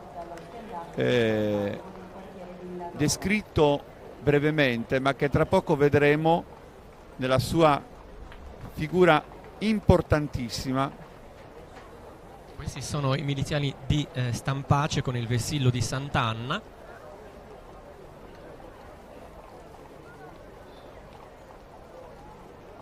Vedete come è già tutto più raccolto, anche in un silenzio particolare.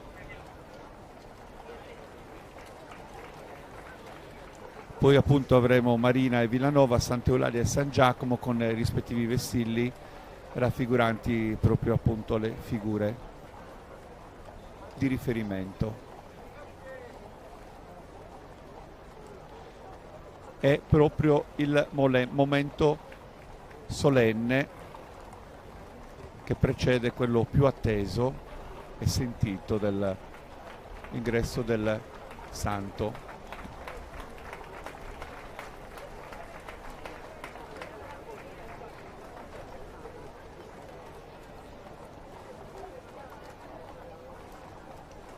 Veramente un'immagine molto bella che si commenta semplicemente da sola.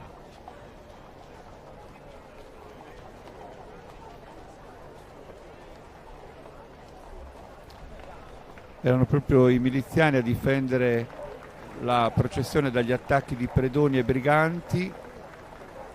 Sfilano prima della guardiania e dell'alternos. Come dicevamo, oggi è un po' un elemento di colore, ma la numerosa rappresentanza di miliziani ricorda la partecipazione ufficiale delle 3 cavallerie cittadine dei quartieri di Stampace, Villanova e Marina. Ecco che si iniziano a vedere le prime confraternite.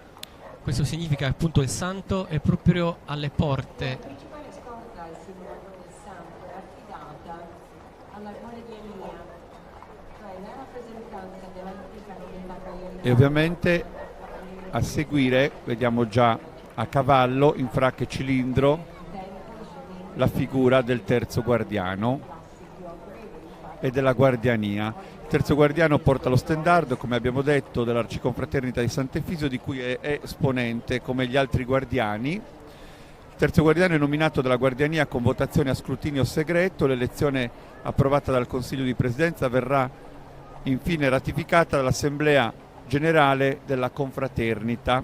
Entra in carica il 19 marzo e resta in carica fino al 25 maggio.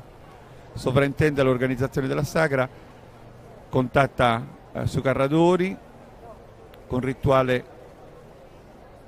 guardiania e launeddas.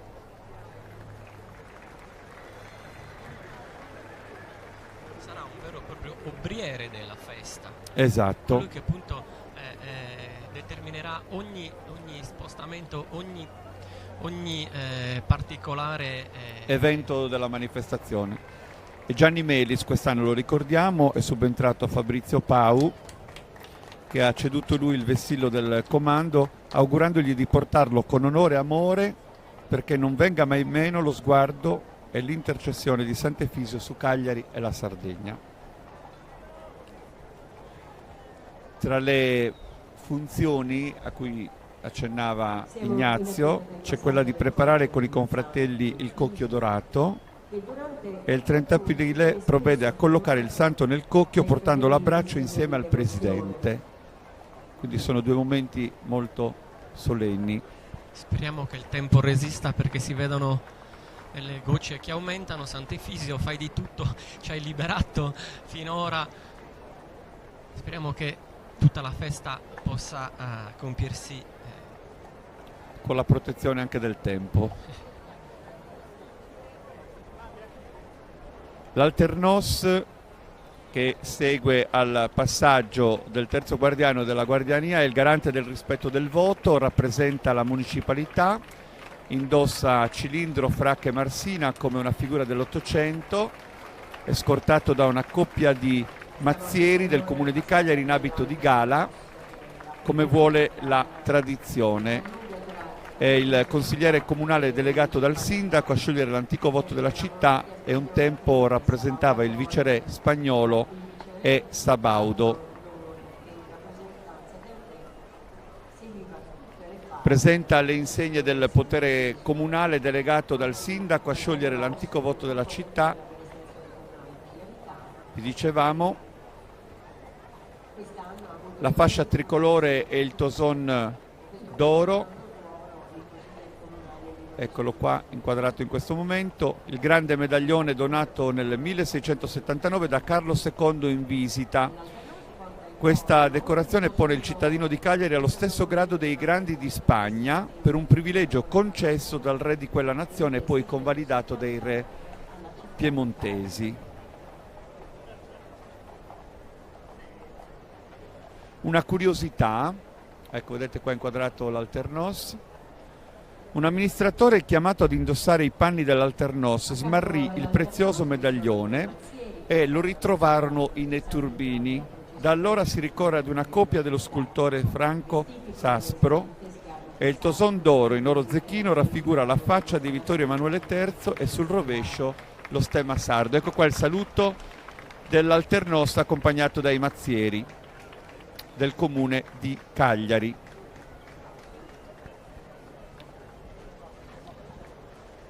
Questi sono proprio i momenti che ogni anno sottolineano il momento più importante. L'Alternos quest'anno è Lino Pistrussu, dicevo consigliere comunale delegato dal sindaco, lo era già stato anche nel 2008, per lui è la seconda volta. Ecco qua il saluto al sindaco,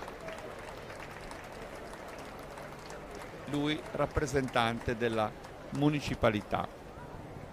Quindi è molto importante questo ruolo. Vedete il primo piano, la catena con il medaglione d'oro che porta al collo. Il toson d'oro era proprio un ordine cavalleresco fondato nel XV secolo da Filippo il Buono, duca di Borgogna, allo scopo di diffondere il cattolicesimo, e veniva conferito come alta onorificenza a sovrani, principi, grandi nobili e gran Ricordiamo dignitari. che il passaggio del Santo è un po' determinato dal fatto che lungo il percorso Prima era viene spesso un nastro di fermato seta dai a fedeli in contenere segno di devozione. il toson d'oro, e mentre invece nell'ultimo Ottocento il nastro di seta viene sostituito con la catena d'oro, così come potete vedere. Ci sarà adesso l'Arciconfraternita del Gonfalone, che come abbiamo più volte marcato è l'organizzazione dei riti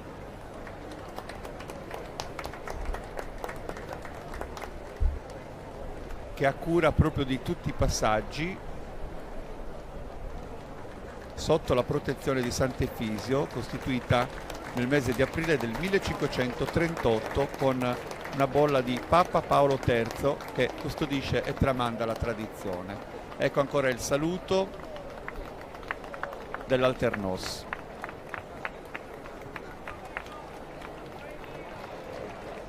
In precedenza, proprio quasi come inizio di questa giornata, il terzo guardiano era giunto al municipio per prelevare l'Alternos e accompagnarlo nella chiesetta di Stampace, dove appunto è stata celebrata a mezzogiorno la messa detta proprio dell'Alternos, che precede la processione che poi conduce il santo in pellegrinaggio fino a Nora per lo scioglimento del voto fatto nel 1656 contro la peste. Un'altra particolarità, in mezzo al pubblico abbiamo intravisto l'arcivescovo Miglio, e molti si chiederanno come mai non sarà dietro il cocchio, proprio per ricordare che l'arcivescovo fu uno delle prime vittime della peste. Ecco che in questo caso la figura del vescovo viene data al decano del capitolo, e quindi il decano dei canonici, che scendeva di buon mattino con una candela accesa per accompagnare il santo fino a Nora, insomma. Ancora vediamo gli attori, li abbiamo chiamati così, gli interpreti della tradizione, con queste grandi ceste ricche di petali, di fiori, di sostanze anche aromatiche che danno proprio dei profumi particolari, sono lì pronti a completare quel rituale del Saramadura che è iniziato e che in questo momento potete vedere in primo piano. Ha proprio preparato il passaggio del santo. Guardate queste immagini, la loro bellezza. La nostra voce ha richiamato subito questa immagine, come abbiamo detto, ed è tornata subito anche alla memoria visiva, al vostro sguardo.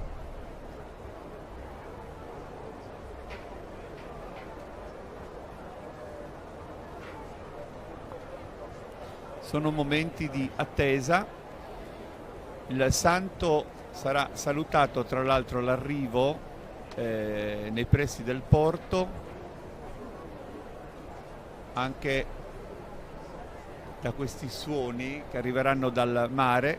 Qua vediamo Roberta Floris, giornalista, una cara amica, una compagna di viaggio che sta avendo anche tanto riconoscimento dal suo lavoro e dal suo talento. Un'immagine bellissima questa, la pioggia che speravamo di vedere ancora una volta è questa. Sì, una pioggia di colori, di profumi. Sono momenti d'attesa. Si sente quasi il battito del cuore dei cagliaritani che aspettano con emozione questo momento. Vedere il santo che percorre le strade che quotidianamente ogni cagliaritano percorre per andare a lavoro, per andare a scuola. E infatti vediamo avanzare pian piano la confraternita del Gonfalone, che precede proprio il passaggio del santo, che sarà a sua volta sottolineato dal suono delle launeddas. Abbiamo detto che questo è la bellezza della festa, dell'evento, la colonna sonora che da sempre, proprio per statuto, accompagna. E ci piace sottolineare le parole anche di Luigi Lai, che più volte ha voluto marcare il fatto che ci sono stati dei momenti difficili in cui l'Arciconfraternita ha avuto anche seri problemi ad avere delle figure che potessero assolvere a questo compito, cioè a produrre dei suoni per accompagnare il santo, così come lo statuto prevede da sempre. E poi invece il suo ritorno, il rinvigorimento di questi suoni che sono tornati ad essere corali, garantisce negli anni e sempre di più una vasta presenza di associazioni che, come abbiamo visto, ha trapuntato tutto il percorso anche che ha preceduto questo momento. Sono nate delle vere e proprie scuole di Launeddas che hanno fatto innamorare tutti questi giovani, e questo è un riconoscimento che va dato a questi maestri, tra cui anche Luigi Lai, che in tutti quegli anni da immigrato, esatto, ha comunque continuato a sentire questa necessità di trasmettere. Bellissima festa, siamo lì con il cuore da Tolmezzo in provincia di Udine, la famiglia di Battistino Sanna con Giuseppe e Carlo. E ancora da brividi, scrive Stefano Redo, molto bello ed emozionante, un saluto da Urbino, siete in tantissimi e vi ringraziamo davvero, e ringraziamo Sardegna Live che ha voluto ancora una volta documentare quello che la Sardegna trasferisce, trasmette, vive. Ancora Efisio, tante invocazioni anche attraverso il cellulare, così come voi state lasciando traccia. Bellissimo il tappeto di fiori, scrive Maria Consolata Serra. E ancora Sardegna, terra meravigliosa, ci sono stata 2 anni fa, gente cordialissima, ci siamo trovati molto molto bene. E ancora bellissime le immagini, emozione indescrivibile, dice Francesca Cadeddu. Non lasciamoci calpestare le nostre tradizioni e con esse la nostra cultura e la nostra civiltà. Intanto vediamo Cristina con l'Arcivescovo Miglio. Il passaggio del cocchio sarà preceduto. Arcivescovo Miglio, qual è il messaggio che oggi dobbiamo cogliere di Sant'Efisio? Mi pare un messaggio di unità, è una festa capace di unire i diversi territori della Sardegna, le diverse componenti di una città, di una società civile. Vuol dire che è possibile ogni tanto essere uniti, fare festa senza rinunciare ciascuno alle proprie diversità e ai valori e alle scelte di cui ognuno è portatore. Allora il messaggio è quello di far diventare opportunità e ricchezza le diversità. Le contrapposizioni non sono necessarie, non ci aiutano ad andare molto lontano, le diversità sono importanti, ma se troviamo i momenti e le occasioni per essere uniti, oggi è un po' un laboratorio in cui la città e in cui la Sardegna si ritrova insieme, e dunque il mio augurio è che questo laboratorio comune, ecco, ci aiuta a riflettere anche su altri momenti dove non riusciamo o a fare scelte o a ottenere risultati perché siamo troppo divisi. Unione, riflessione, grande fede, queste le parole chiave, ma le posso chiedere come vive questa attesa appunto nel vedere Sant'Efisio qui tra poco? Ho un elenco di grazie anch'io da chiedere a Sant'Efisio, se le elenco tutte sono troppe, ecco, ma la vivo così, abbiamo bisogno qualche volta anche di metterci a pregare, un gesto di umiltà, anche il Vescovo che di solito è al centro, parla, invita gli altri a pregare, oggi è il giorno in cui deve pregare anche lui. Grazie, grazie mille. E grazie anche per questa testimonianza particolarmente sentita, importante di Monsignor Miglio.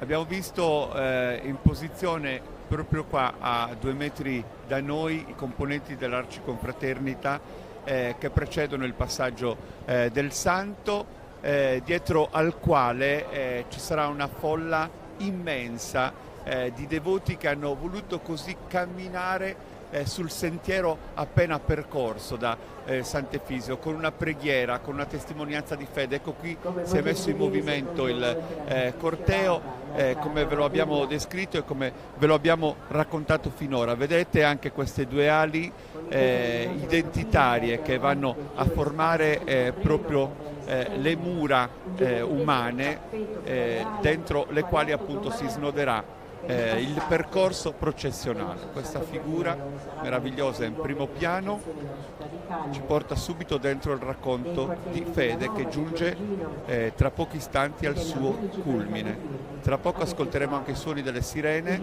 che sono proprio il saluto del mare al santo che arriva nei pressi del porto di Cagliari. Ecco qua una visione dall'alto, guardate l'ordine, guardate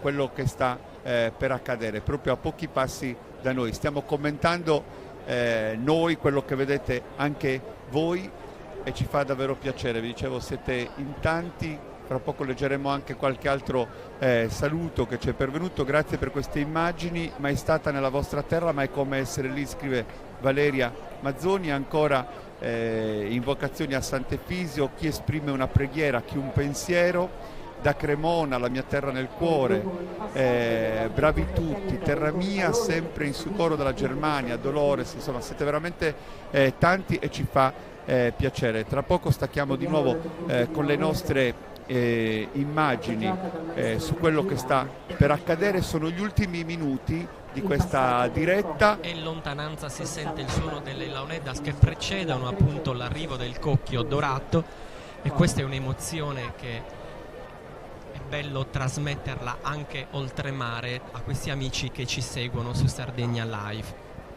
Ecco qui di nuovo le immagini. Hai ragione, si sentono le launedas. Tra poco lasceremo proprio spazio al racconto dei suoni, le voci, i silenzi, perché sarà quella l'atmosfera che vogliamo creare per farvi vivere quello che noi viviamo.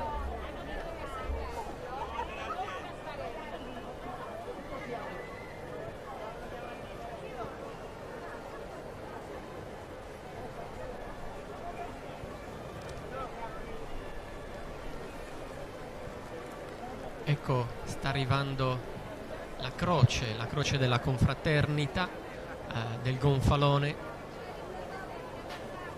Ancora pochi istanti e vedremo apparire in tutto il suo splendore il cocchio dorato.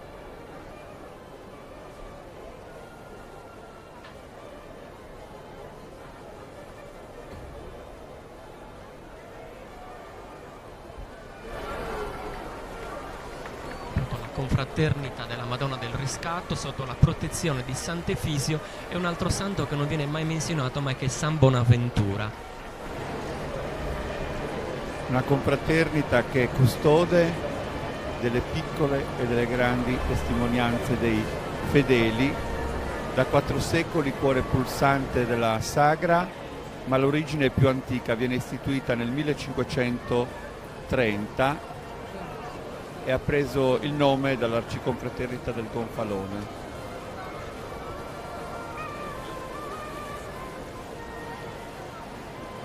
Anche le consorelle con i loro abiti scuri rappresentano un cuore pulsante nella vita della confraternita. A loro le loro mansioni sono quelle di tenere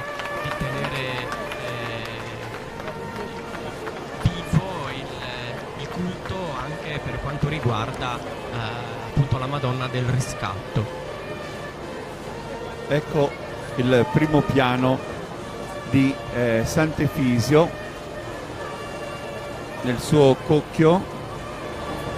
La tradizione orale racconta che il santo veniva anticamente portato da Cagliari a Nora dentro una cassa trasportata a braccia, e fu una nobildonna cagliaritana a donare la propria carrozza trainata dai cavalli, gesto apprezzato, ma la marchesa propose un acquisto tra i ricchi della città per la costruzione di una carrozza dignitosa per il trasporto del santo, gli artigiani fiorentini esposero il cocchio a Firenze prima del trasloco dell'isola. Da questo momento noi vi lasciamo col silenzio all'ascolto di quello che avviene, a cominciare dalle sirene.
Sono immagini davvero suggestive,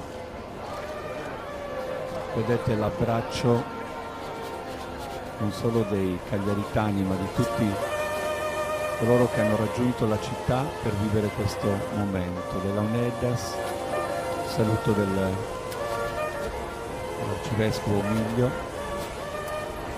del sindaco. In questo momento c'è proprio anche la necessità di consegnare al santo una speranza, una fede, un'aspettativa, una preghiera.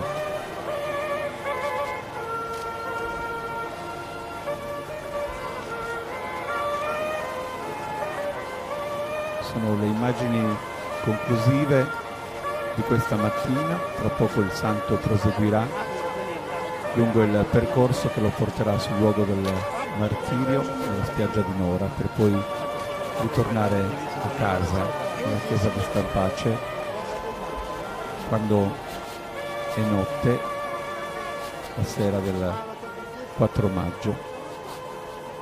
Noi vi lasciamo con queste immagini, vi ringraziamo per essere stati in diretta con noi, ringrazio Ignazio Sanna, compagno prezioso di questo. Grazie dell'ospitalità, un saluto a tutti voi e specialmente a quelli che ci hanno seguito da lontano e abbiamo fatto in modo, finché è stato possibile, di farli sentire a casa loro.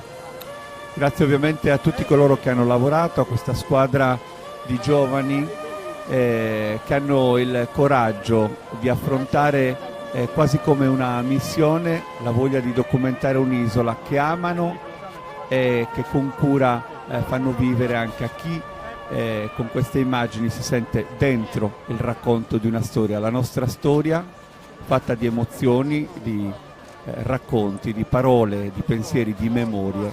Grazie quindi a tutta la squadra di Sardegna Live. Siamo stati in vostra compagnia e speriamo di incontrarvi al più presto a Trusannus e alla prossima emozione. Grazie. Ciao, a tutti. Arrivederci.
scusa, non teneva questo.